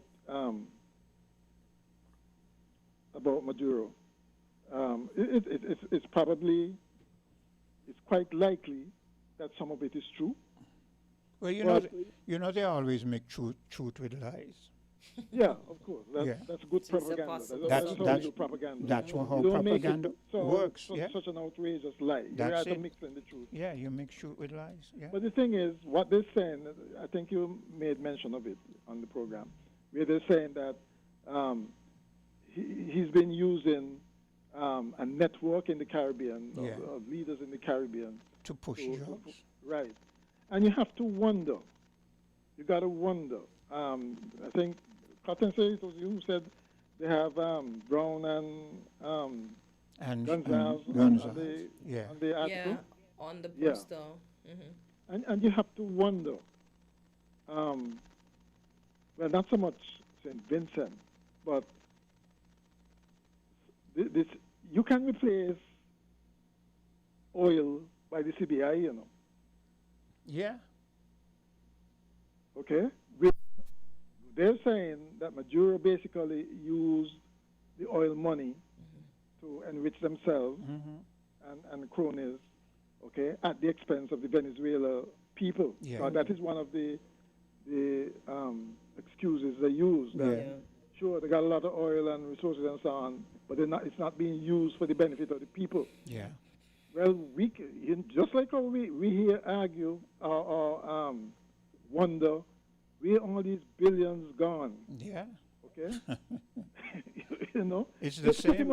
It's the same kind It of is model. the same because we as a people we ask ourselves, but X amount of billions, and we look around and we can't see it. Where you understand? So they can use that rhetoric and say, but this is what they've been using it for. They have this and they have that. Hypothetical. They're putting it in a Swiss bank here. They're putting. You understand? I mean, come on. And not only that, they're using the fact that Maduro rigged the last election. The last election. Yeah. Can we say here, and probably the rest of the Caribbean is the same, that we have absolutely free and fair elections here? No.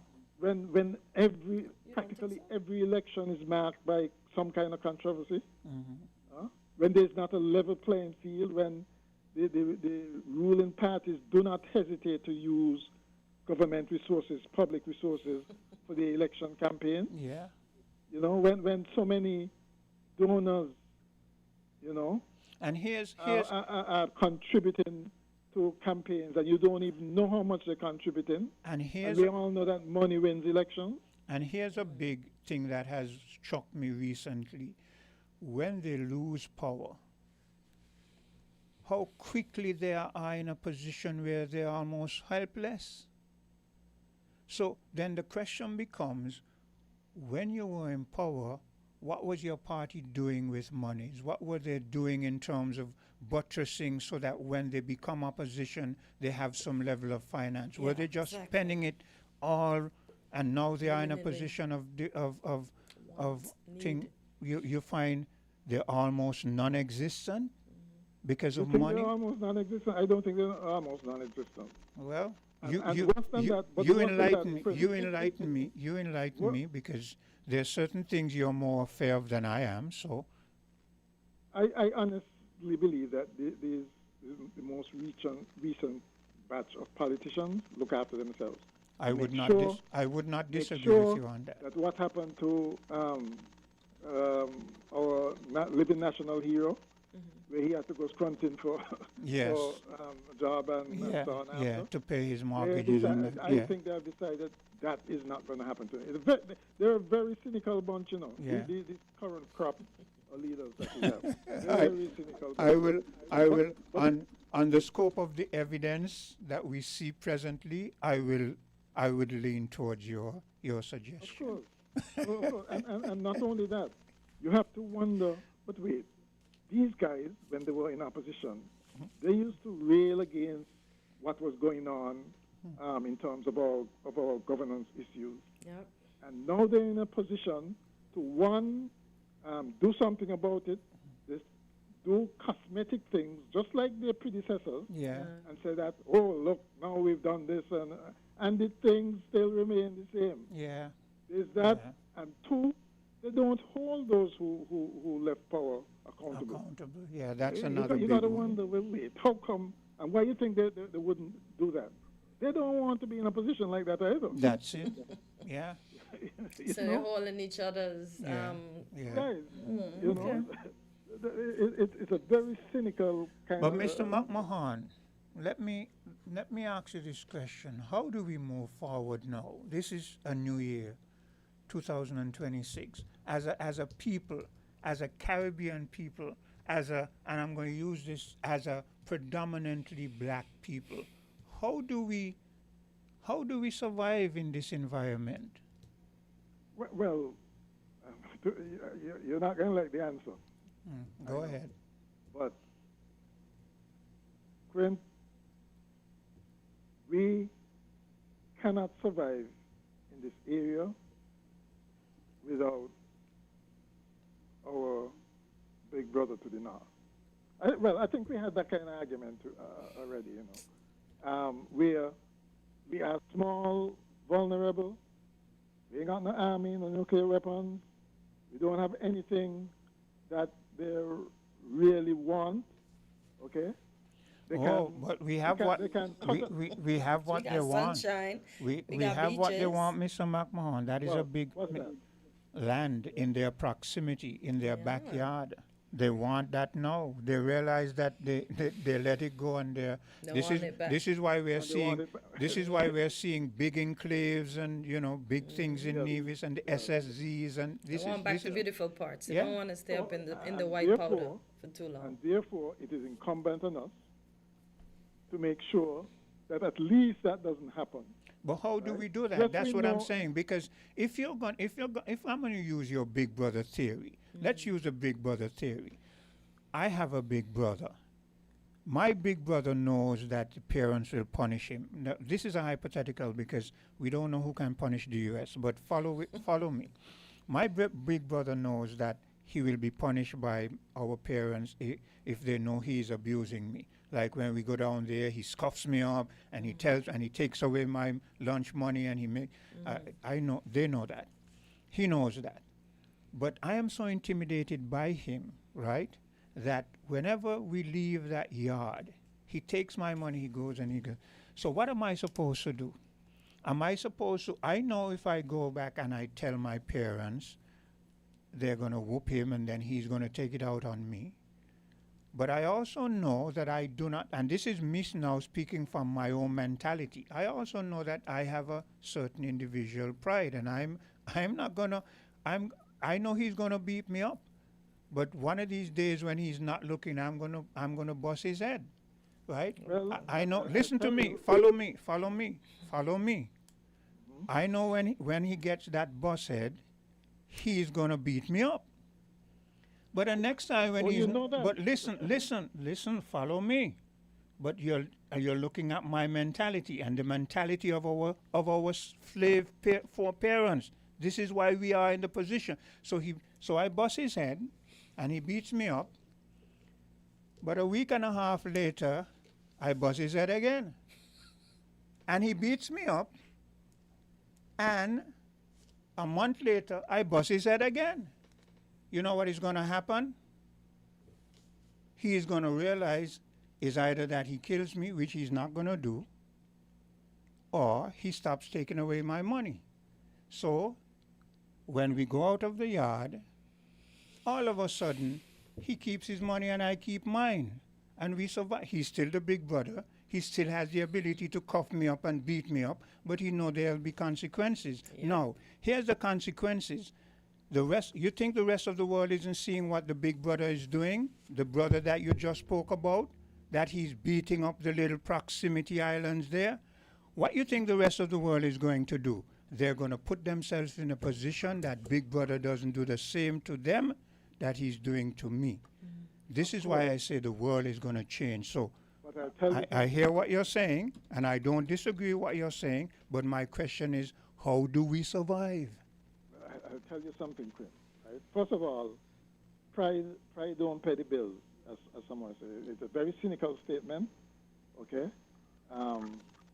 It's something, I guess, a prostitute would say. Mm-hmm. Pride don't pay the bills, but the fact is, might is right in the kind of environment. And this is where, I'm telling you, Quinn, that this is not a regional thing anymore. This is as much a lesson for the rest of the world. You notice, even though the Soviet Union and China, Russia and China, not the Soviet Union, Russia and China were supposedly allies of Venezuela. Every last one of them keep quiet. Yes, because it goes back to the point that you made. It goes back to the point that you made, Mr. McMahon. Everybody, no, he knows what we know what he means. Okay. This is what we are, and you spoke to it. Everybody's looking after their own proximity.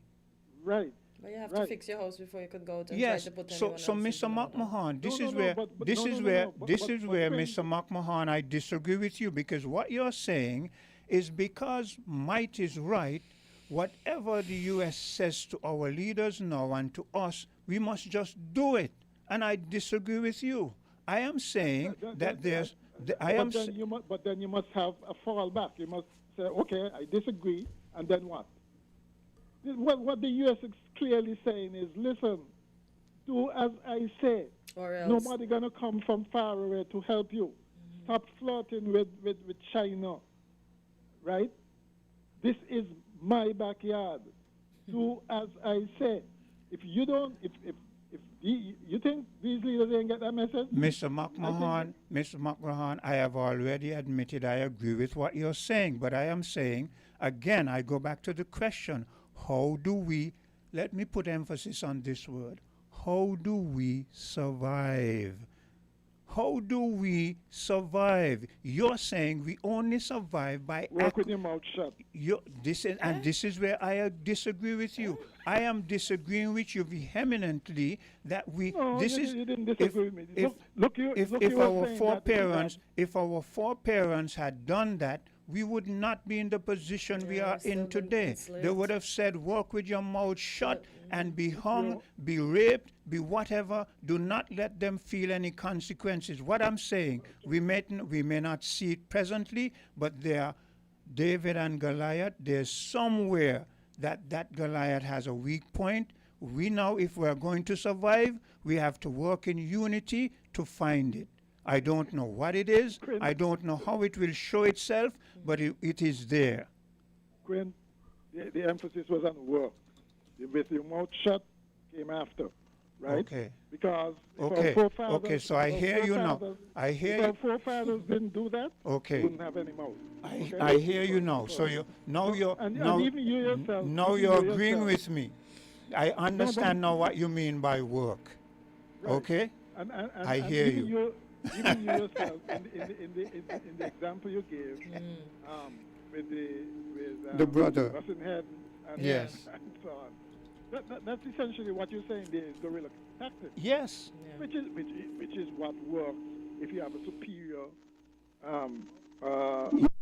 Yes. Okay. Right. But in terms of practical purposes, for I practical agree. purposes, I you agree. realize how easy it was to just shut down Yeah. airspace. I agree. Attention, no aircraft from the United States came in on when it was Saturday, right? Yeah. Right. Just like that. Yeah. Shut it down. They could do the same thing with the cruise ships. Yeah. And then what? Yeah. What we do? Either He's going to say shut it down in terms of retaliation, and he protected the people. That's how that's going to come off. Superhero in a cape. But Mr. McMahon, I tip my hat to you. I hear you now, and I am a bit prouder of you because I was wondering if you were just saying acquiesce completely. But I realized that I was never you're one not for saying. just rolling over and playing dead. Okay, I hear you. But you got to be smart. You got to be Right? smart. I You agree. No. Well, obviously, you could talk. You could talk as much as you like about David and Goliath. Yes, I hear you. I hear you. Okay, good. I hear you. Right? I finally, I was trying to decipher, but then I got it. I get it. Yeah, you got to. I mean, you have to know what you're doing in times like these. Yes. Right, and it's no point doing something that's not going to work. Yes, I hear you. Just because of bravado. Yes, I hear you, pride and I so agree. on. I agree. That is not going to get you where you want to get. I agree. Right? And for one thing though that we should still concentrate on, right, is making sure that at least in our relations, we do it first on an island-to-island basis. Make sure that we have good governance practices. Yeah. Not corrupt leaders. Not leaders who are going to look after, themselves. And hear this. Try to make as good as possible and impact I agree. your little corner of the wood. I agree, but hear this. I agree, but hear this. Let's take it a little further. Until we see a real getting together in terms of how the expression of the regional leaders are, we're not going to get anywhere. So I agree with you, but we cannot do it individually. When you say we're not going to get anywhere, what do you mean? I mean collectively, think As it's a on its region. own. Yes. Right. Yeah. Yeah. Right now we're much too divided. Yes. And I don't see that changing soon. I could imagine Kamala. She's right gloating now, right now. I told you so. Yeah. I told you. Yeah. Yeah. Jamaica probably saying the same thing. Yeah. Poor Mia Motley had to eat some humble pie. Yeah. She's not talking. And get some lukewarm. And also Guyana's leader too. He's Very got to be quiet. very Very careful. quiet, because some lukewarm, right, because right. he has what they want too. So. But they're in Right. there. Them is who's minding it. Yeah, Exxon and them. So That's- they're in there. So maybe they ain't going to fight And tonight. that's Yeah. a good point. That's a good Guyana has to be careful too, eh? That's a good point that Hortensia just made. you As say? long as they're in there, and they're controlling. controlling the oil coming out, and so they don't have a problem. Don't have a but problem. He's not controlling that of Venezuela. And I heard the Chinese build some massive thing that was to help Venezuela to Process. deal with their oil better. So they want that. Yeah. Yeah. Right, exactly. And I'm saying, and that is why I was saying from the beginning that CARICOM should have done more to diffuse I agree. the Guyana Venezuela conflict. Yeah. Right, because now what it means is that outside forces, foreign people, are going to come in and control even Guyana's thing. Yeah. But Ralphie tried, and you see it still continues. Yeah. So Who tried? And Mr. Ralphie. McMahon, Mr. Mr. Gonzalez. it is quite, Mr. McMahon, it is quite interesting how one of those voices in the voice of Antigua who said we should unite and be a zone of peace, that he now is on the list. The alleged list. But that is what That is what they do. Yeah. The target those who have influence and leadership.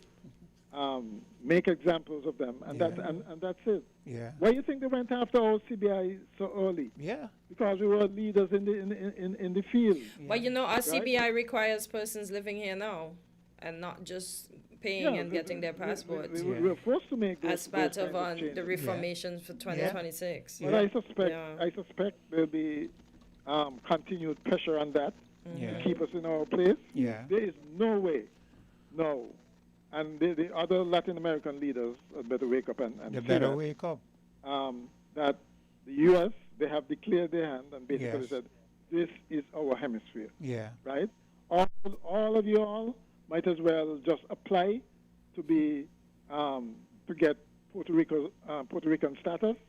You don't vote in our presidential elections, but you're part of us. You know, we have control over you. Yeah. Because that's what it's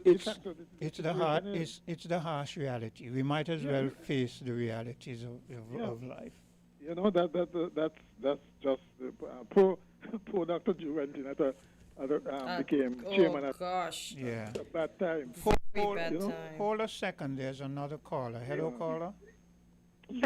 Hi, guys. I said Happy New Year to you, Mr. Matt Mahan. Thank you, and the same to you. No, Quinn, I was laughing when you were talking about the Big Brother scenario. And here's my thought, right? You get some friends to help you to beat up Big Brother. And I was just reading something with Iran is actually one in America that they will join with China and Russia.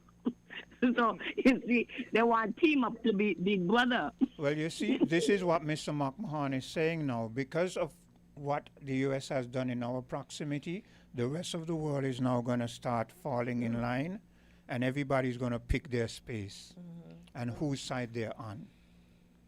This is a very different world. Yeah, it's a completely different different world, and I don't know. I don't know. Of course, yes, it is a completely different world because exactly like when you were talking with Greg, right? I understand what I get Greg's point, but I understand exactly what you were saying also. Yes. Because the fact is we have to face reality. Yeah. Yes, the Bible tells us when we see these things, because the Bible tells us that, warn us that in the last days these things will happen. He said we must look up because redemption draweth nigh. But we live in reality, and because you know, you know God said these things gonna happen. But that don't mean you must sit back and see wrong and let it go and don't call it out. That's it. Yeah. You have to still call out the wrong. So I get what you were trying to say to Greg. Yeah. But Cortesia, I ran into a post a while ago where a bishop or pastor was addressing the preacher and his wife in the dress. And oh my goodness, what he said is that the husband said he bought the dress. Yeah. So this man said, why would you want to put your wife out there looking like a $2 garden tool? Oh gosh. Oh boy. And then I see somebody else saying that we are caught up with it. Another post saying that we're so caught up with her in a dress that we're not looking at it from a different perspective. The fact that her husband bought it, he saw in it and whatever. I just be like, I don't understand how we saying we are people of God, but then we still dress in ways that don't reflect him. To me, as a pastor leader, you bought the dress, and you really don't have much respect for your wife. I can't see my husband telling me go out there, go show everything to the world. I mean, dude, you don't really respect me. Indeed. If you really respect me, you would want to shield me. Because all he do, he put his wife out there now for the world to criticize he should be shielding her and protecting her. He put her out there. He put her in a dress. Cleo, I disagree with you on that. They say birds of a feather flock together. Oh, boy. Okay, Quinn. So that's why you got Sheila, because they just one in the same. Yeah. Oh, God. Help us. Yeah. You were saying, Mr. McMahon? That she's saying that the wife has to obey her husband. Isn't there something biblical about that as well? Yeah, well, I'm well not... the final say. Look, Anyway. Mr. McMahon, look me, it's not everything you obey. There's something called wisdom. So you think if my husband come tell me go outside, go rob a bank, I'm going to rob a bank? Is he going to come take me out of jail when I go to jail? Listen. That's a good point. Wisdom. That's a good point. Yeah. I refuse that. Yeah. Anyway, guys, have a good day. Same to Same you. to you. Same to you. Anyway, Quint, I guess in we're gonna see how it plays out. All turns out. Yeah. Plays out because the other thing is, yet some people have been saying that Venezuela is now free. I'm telling you that nobody in 2026 is gonna take lightly to somebody else coming in and running the country. Yeah. Nobody. Not maybe once ago it would happen. Yeah. But not today. Yeah. So I think the mere fact that they didn't just go in and install who they want in the new government suggests that they're being very careful themselves. And remember too that that Mr. Trump said that if they don't comply, there'll be second strike and. There'll be second strike. Yeah. So. But could you imagine it isn't a foregone conclusion as yet. They're softening them up, it seems. But could you imagine him actually coming straight out and threatening the new president, saying that she'd face a worse fate than Maduro if she don't comply? Yeah. I mean, there's no such thing as sovereignty anymore in this part of the world. Nothing. It's gone. It's gone. You know. Yeah. And so I want to see though how they're going to control the oil in Venezuela without boots on the ground there. That is the interesting part. That is what they're kind of hesitant to do. And this is where... Well, apparently what they're going to do is just keep the blockade going. Yeah. Because you know, and we always had to wonder, well, what was behind this huge build-up? Yeah. It obviously wasn't drug trafficking as the... No. Right? And I always remember I now remember that conversation that I had with the Venezuelan in Panama just a few months ago, where he said, Maduro is gone. We don't like Maria. Yeah. Okay, because we consider weak and so on. It's almost a mirror of what Rubio is saying now. Yes, yeah. Okay, that Maduro had to go, and now they throw this lady under the bus. I'll say this though. She don't have the respect of Venezuela. I'll say this though. I'll say this, and this is my opinion. I put it on record because I've never been a coward. I bear the consequences how they play out. I will say this. No matter what people may say of Maduro, I have a certain level of respect for him because he was offered to leave Venezuela and take a lot of money, and they would have put him somewhere, and he didn't do that. We saw he tried his best. He stood. They have taken him out. We're going to see his display to the world where they're going to try to malign him. But me, unless they can show me real proof, which I don't think they will ever be able to do. Well, they claim they have tape recordings since 2015. Yeah, they can claim whatever. I am saying unless they show me that, in my book, he is the kind of person that I want to know stands up and, okay, so the chips fell where they may. Quinn, that is why the conspiracy theorists say, you know, that it might have been all staged because Maduro might not have wanted to just appear to just like he lose face. Get up and run. Get up and just cut and run and leave his people there. That is a good point. Because that would have looked That is cowardly too. that is a good point. But hear this, Right? hear this. This is why I say we're going to see how it plays out in the court, because there's that conspiracy theory that says how it plays out in the court. If, for instance, you see he goes right through the court system and next thing it fades away, and he just fades into oblivion, then it means that it was a setup all along. Set up all of Yeah. So that is why well, I'm well, gonna. put it this way. Put it this way, right? You saw what happened to Gaddafi. You saw what happened to what's his name, Saddam Hussein. Yes. Yeah. And at least he's left with him, the life, his life. Yeah. Him and his wife. Yeah. Okay, still have life. He has spared the Venezuelan people because they would have been essentially slaughtered with that kind of firepower. Yeah. And by the way, they announced that Cuba said that 32 of its personnel were killed there. Yeah. Right. So he has at least avoided a slaughter.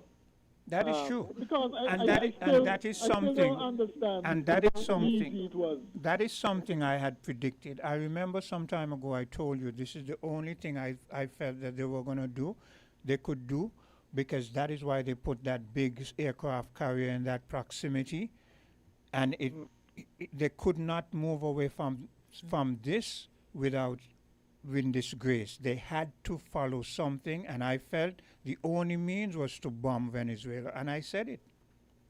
Well, when you look at it that way too, don't you say then that the government of Grenada and even Trinidad, at least they were able to resist the kind of pressure that would involve using their territory as basis to launch the attack. How do we know how do we know they were not used? Because remember, they wanted to put down specifically.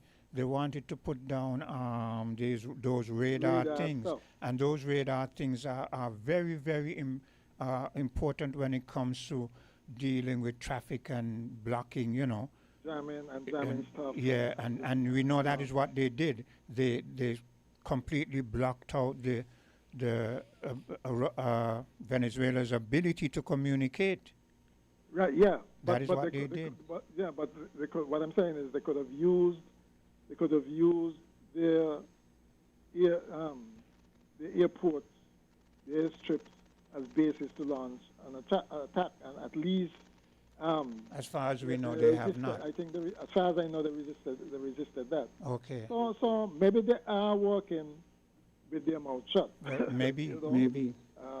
Maybe. Yeah, but I think for us, I think we're a little smaller. Yeah, we're a lot smaller now. We're a lot more disunited, though. We're getting a dose of reality, Mr. McMahon. Yeah. This is a wake-up call for all of us who thought that we had arrived and we were free. And I've said it over and over. I said your comfort level. Country and yeah, independent and all of that. We're just a little rock in the sea and better behave ourselves otherwise. And so that's why I say it goes back at least to doing what you can in your little corner of the woods. Yeah. On the little rock, making sure that your people are well taken care of rather than taken advantage of. Yeah. Okay? By you and your cronies and so on. That is what I now think it's for us to observe how Africa will play out now, because that's the next big part. That's the next big part. You think that?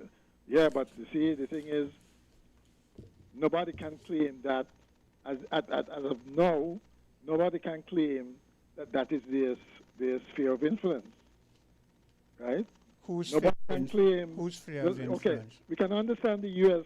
saying, this is our hemisphere. Don't come mess. No, I don't mean, you're getting me wrong. When I say Africa plays out, I'm speaking in terms of, you see how we in the Caribbean, we are in a position now where we are forced now to unite in a subtle way. Africa is in a position where they will be, having observed the way how this is playing out now, they are now forced to unite in a not subtle way. You understand? They cannot be subtle about it. Yeah, Yes, it's going to be interesting to see how Africa deals with this. Yeah. I'm not sure I agree with you now, though, that this is going to force us to unite. I think. Well, let me retrace my word. Let me say this should force us to unite in subtle ways. Well, I think what is more likely to happen, judging from the kind of leadership that we have around here, is that all of them going to be jockeying to be best friends with Big Brother. I don't disagree with you. They're not going to choose your route. I don't. Look, I've said on numerous occasions, I'm a realist, you know. So when I hear facts put forward, I don't disagree with them. I agree with you. That is what they're going to be doing. Yeah, we're jumping over each other, trying to get in Big Brother's good graces. Yeah. You know? So that is why I said, and you concur, this is our big reality wake-up call, boy. Yeah.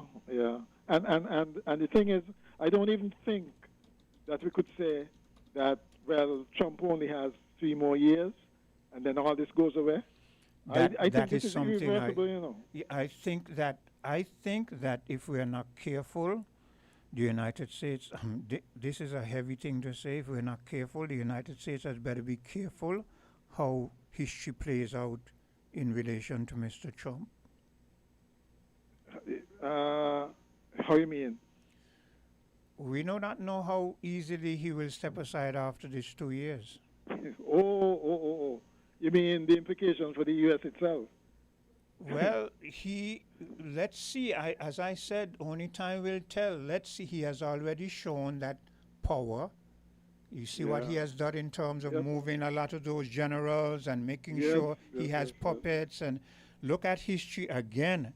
Those of us who are and he has shown a disdain for the Constitution. Yes. So you know, really and truly, you know, you're right. we can't rule out. We can't. As far-fetched as it might seem, that America can have a coup. Yeah. You cannot. Nothing can be ruled out now. That's what I'm saying. The world has definitely changed. Wow. I mean, this is just. This is just. Hello, caller. Hello, caller. Yes, Quinn. Quinn, you was just saying something, right? Mm-hmm. And it's funny because I said the same thing to my husband.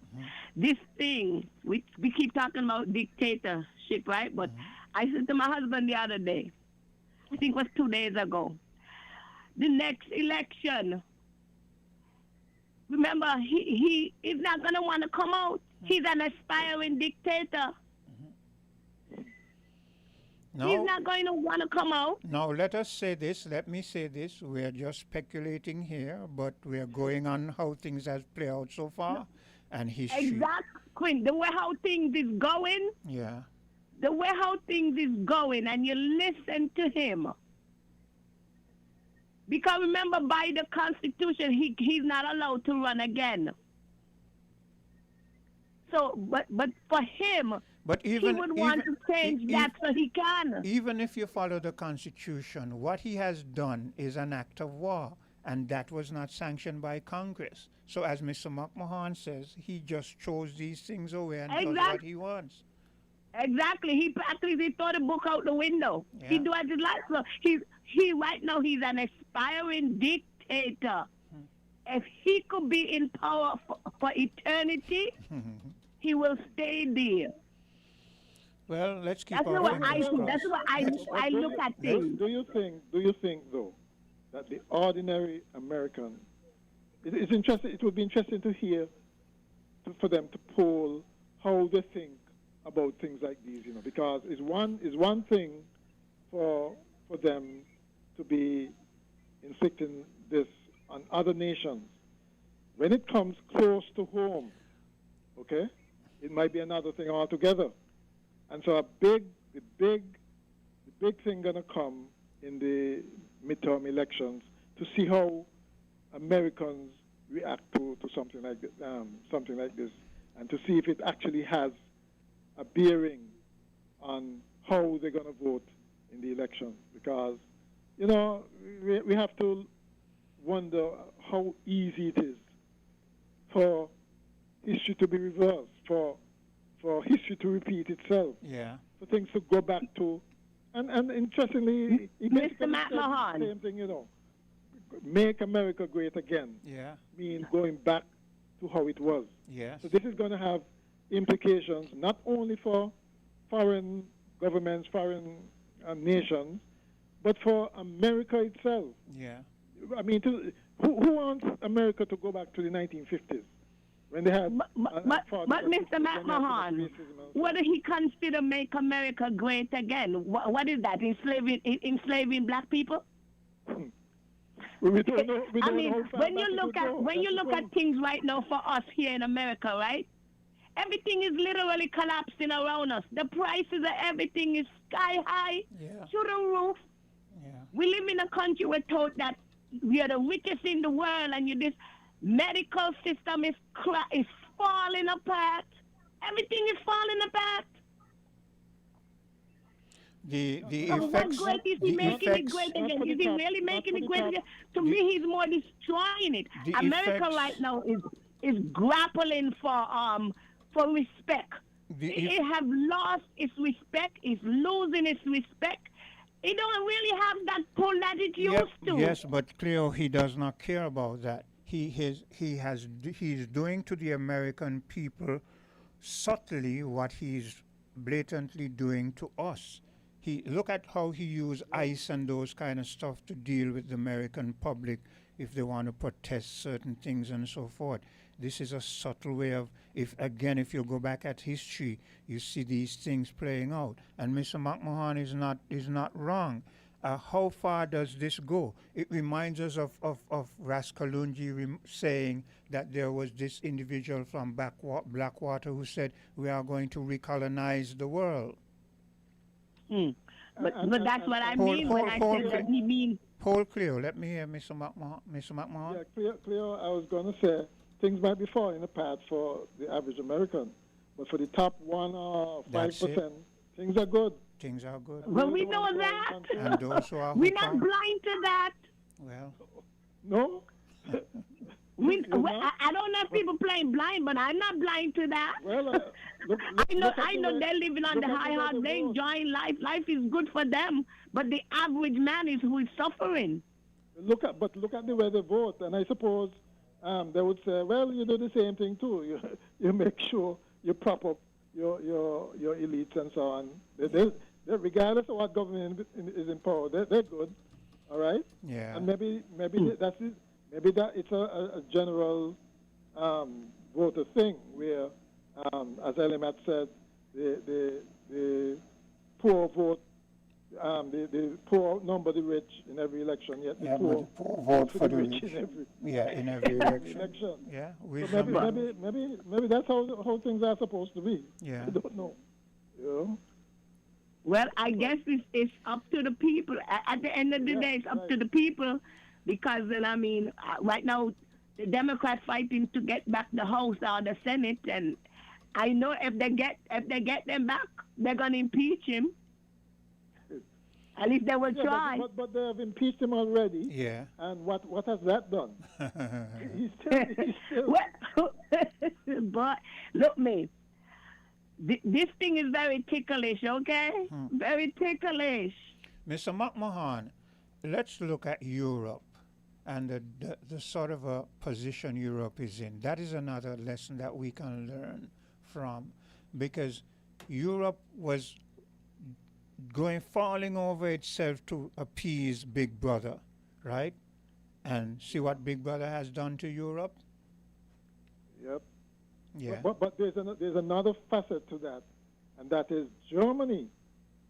Germany and Japan have now both decided to go on the military route. They have both decided that we are going to build a much stronger military. Yes. And Japan is essentially threatening its arch rival China. Yeah. In saying that if it attacks Taiwan, they may come in the fray as well. And again, Mr. That's what I'm saying. The whole world is again, crazy now. Again, Mr. McMahon, I'm glad you made that point. Let's look at history. World War I, World War II. Who were the major culprits there? Well, both started in Europe, Both were started in Europe. Yes, but let's look at Germany and Japan. This is what I'm saying in terms of history. Yeah. Well, and remember after the First and Second World War, because of the dropping of the bomb on Hiroshima and Nagasaki, this is history now. This is why after I'll continue listening, guys. Yeah, after Japan realized the devastation of the nuclear bombardment of them, that is why they decided to disband and decided they were not going to take part in that kind of military move. But see, now they're going back. No, they didn't have any choice after. That is what I'm saying. A Japanese, actually, I spent a few months in Japan, and the teacher there told me that even after those bombs dropped, there were people who wanted to continue the war, feeling that despite those weapons, yes, I know. Yeah, that. So I wasn't aware of that. Yes, right. You see all this destruction, and you want to continue. But why do you think? Particular type of mentality. Why do you think? Why do you think majority of the generals committed that thing that they called?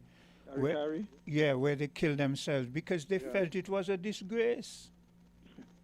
I tell you, you have to go back to history. So the fact that Japan now and Germany has always, the world should never trust Germany. Germany has always been a faction for all kind of dastardly things around the world until Europe, the rest of Europe, had decided to go against Germany. But let's look in a nutshell now at Germany and Japan deciding they're going to pick back up arms. You know what that means? They're going to go full-heartedly into nuclear. Of course, because they have that capability. Okay. Right? I mean, this is not where, to be quite frank, this is not where I expect the world to be in 2026. No, this is what the is world happening. is a much more dangerous place. Yes. You know? It really caught me off guard, to be quite honest. It caught me off guard too, because no matter how I speak, I always keep my fingers crossed and hope for the best. But hoping for the best is not reality, you see.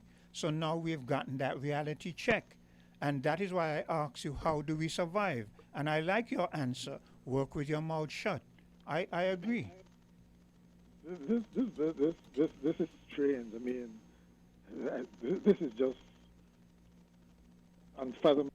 2026. Yeah, this is just. We are in this position. Everybody, this is what you said. It, you know, from the time you started on the phone, you said.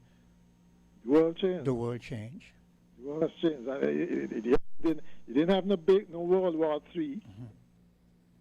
This has just the same effect as a World War III. Hello, caller. Well, hello. Good morning, Quint. Yes.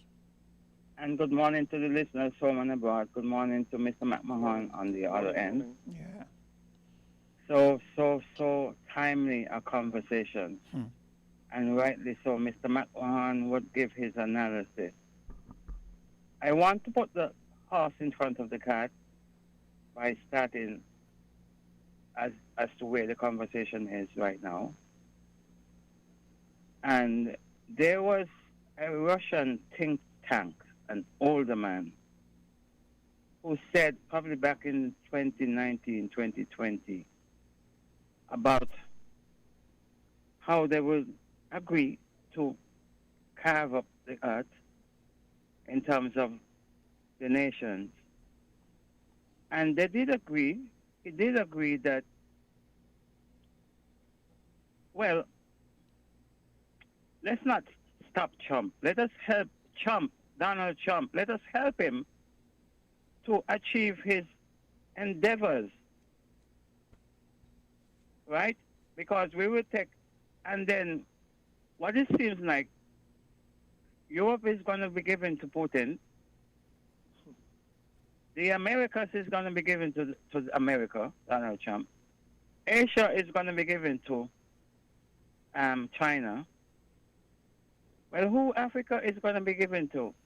Well, you want me to give a view, a view, a perspective as to where I think Africa might go?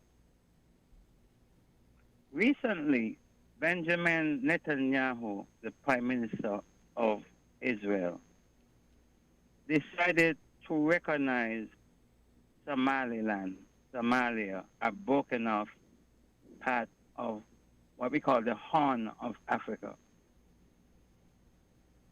As a state, as a state of the United Nations, which Israel is, Israel happens to be the first state of the United Nations that would have shown recognition to that breakaway part of Somaliland. And the strategic positioning, like Donald Trump wants Greenland, because he wants to have a stake in the North. You know, the North Sea, and the Russian who have their establishment with moving towards that corridor, because it's corridor. And for Israel to want to recognize the breakaway part of Somaliland, it has disturbed the African Union a lot. I say that to say that with all of this segment and the carving up of the world, we have heard of China, we have heard of the U.S., and we have heard of Russia. But Africa is a vast continent. So who Africa is going to be given to? But that is a question. Would the Africans allow themselves to be given to somebody? Africa, that is something I posed that question to Mr. McMahon, and he said it's going to be very interesting. Now it's very interesting that you've taken that vantage point, because remember Netanyahu, I played a clip where he said, after we're finished with Palestine, we're going to go and help our brothers and sisters in Africa. Remember I played that clip. Now, how the African, this is why I said that the African Union so far is like the United Nations. It is a big disappointment. I agree. It is a big disappointment. It has not, it takes those three, Burkina Faso, Niger, and Mali to start the groundworks. Now we're going to see how they can stand up. If they fall anytime soon, that's it for Africa. But Quint, you notice that they have already taken some initial steps in that the United States actually bombed parts of Nigeria. Yeah. I mean, when you have other foreign countries coming in to bomb parts of your country for whatever reason, yeah, that is a dangerous precedent. Dangerous. And from the looks of things, it's only South Africa, of all places, that look like it may stand up, might resist foreign intervention. Yeah. You know? So I mean, that's very interesting. I mean, how are they going to deal with a place like Africa? Yeah. With so many different countries. This is why I said, and I reiterate, whereas we in the Caribbean have to work with our mouth shut and work to some kind of underlying unification, Africa has to do it blatantly and swiftly. Whether they're going to do that, it's left to be seen. But they better get there. Remember, they don't want to go the Gaddafi route, you know. No, but this Gaddafi thing is a completely different thing to what is happening in the Caribbean. Because for you to take over all of Africa is a whole different story. They will have to take it piece by piece. And this is why I say the African leaders cannot afford to wait for it to be taken piece by piece. They have to move fast. No, but I thought that's what Gaddafi was trying to do. He was moving so fast, but and he decided to take him down. But he was singularly doing it. It's like you don't realize, Mr. McMahon, is only now the Africans seem to have have been waking up, and this should be a big shocking call for them. Whether they're going to see it or not is up to them. That is what I'm saying, and that is what Africa is trying to suggest. Now, I said that I touch on the global perspective to really lay a groundwork, the foundation. But let me bring it home here, because it is said, there's an old adage that says, you have to dance a yard before you dance abroad. So let me bring it home here, right here in St. Kitts and Nevis. It's been alleged that the offer, and remember, Trump has took the initiative to debar citizens from Antigua and Dominica in terms of their visa status from entering into the United States. Mr. McMahon said that work with your mouth shut. And we have heard, like Mr. Gaston Brown, the Prime Minister of Antigua, would have been vocal. Mm-hmm. I don't know if he was offered that and why he was so vocal, but he made no bones about it, and he said no. As a result of that, Antigua and Barbuda, and I don't know why Dominica as well, but it is been alleged that the offer that was proposed to Grenada to have an outpost of surveillance on their airport, it has been alleged that that aircraft, that military aircraft that made its presence here on the RLB International Airport, let me reiterate, it has been alleged. And put emphasis on that. I'm glad you keep repeating that. It has been alleged, yes. Yes, that such electronic apparatus has been established down in the north of the island, around maybe like the Belmont area, and one on Nevis as well. Okay. The one that was established down, the allegation... Hold, Africa, Mr. McMahon. That may have been related. Remember, they said that they were supposed to help with interdiction using radar equipment. Okay, that to help with the preventing the gun running and that sort of thing, the smuggling and so on. So that might be it. That so you may believe, have nothing to do with. So you believe that, Mr. McMahon, bearing in mind what things is played. Our government, I mean, remember, our government actually agreed to that. Or may have suggested that. All before this Venezuela thing. This might have been a year or two ago, you know. Yeah, but this Venezuela thing has been going on for how many years? This didn't just start, you know, Mr. McMahon. This has been going way back to just prior to Chavez. Chavez really heated it up. So you're saying they actually needed a string of these radar things. Here's what I'm saying. Right down the island chain. I am saying we are in their backyard, Mr. McMahon. You have said it. I am saying this, as Africa said, it has been alleged. We do not know this as a fact. I am saying, do not put anything lightly. We do not know. That is what I'm saying. Yeah, that much is true. Yes. There's a lot that we don't know. Yes. Right? It's clear. There's a lot that we don't know from this whole Venezuela business, this whole Trinidad response, Guyana.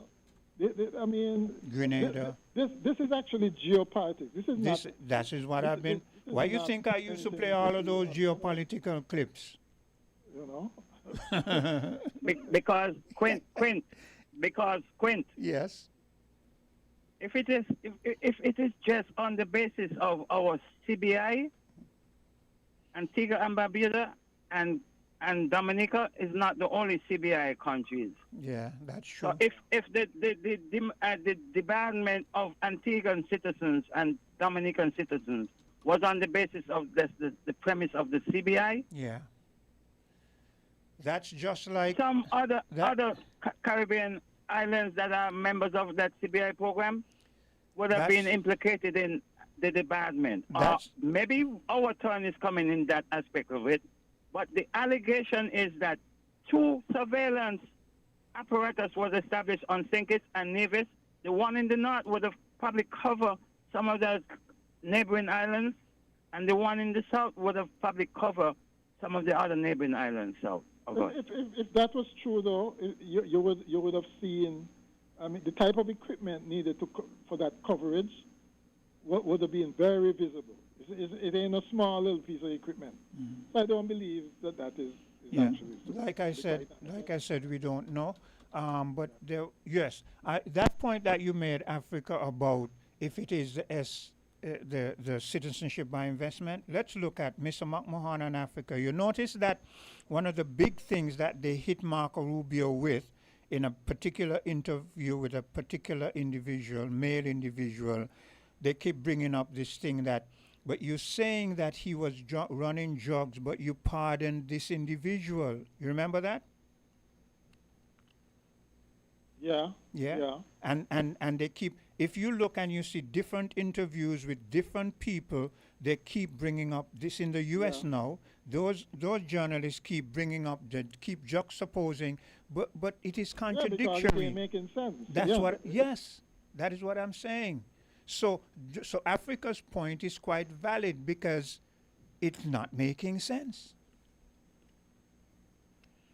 But anyway, I'm going to have to take a break because we're still in Island Tea, and yeah. Carson is still there? No, she had to go. Oh, she left. Yeah. I was just going to say she was all right. very quiet. I will continue to listen, and then her perspective, yeah. Yeah. Right. Well, after this, I'm gonna discontinue because today's first in the year and see how it plays out. Therefore, after, but Africa, you're prepared for your show when it comes up. Well, yes, it's gonna be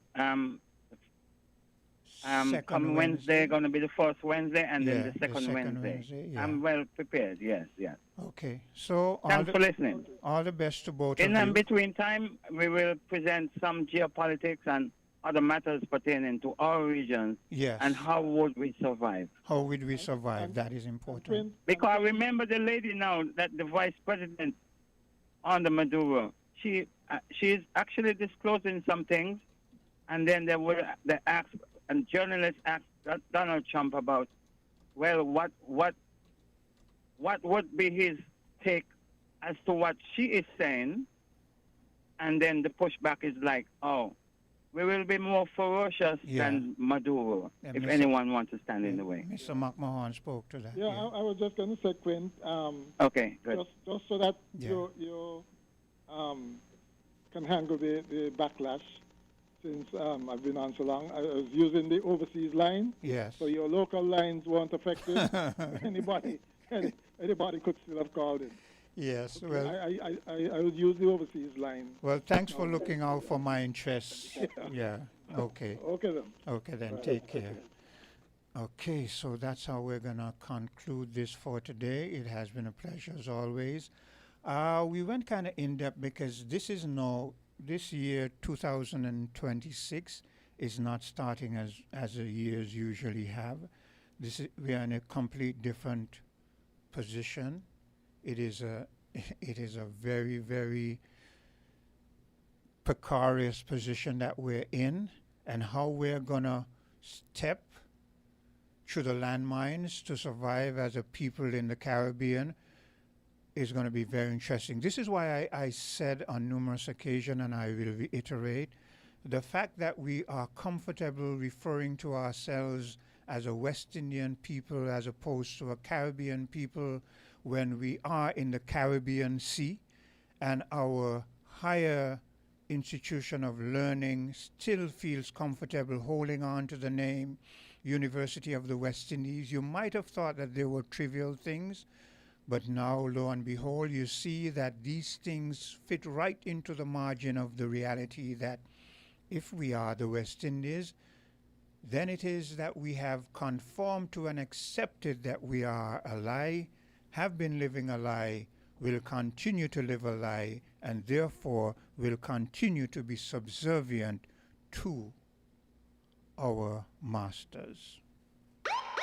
Don't throw those bottles away. Turn them into money today. Vitamalt bottles equal cash in your pocket. It's super easy. Just take those empty Vitamalt bottles to any Cara Brewery distribution truck or any drinks depot in St. Kitts and Nevis. We're keeping our beautiful Twin Island paradise clean. Vitamalt bottles equal cash.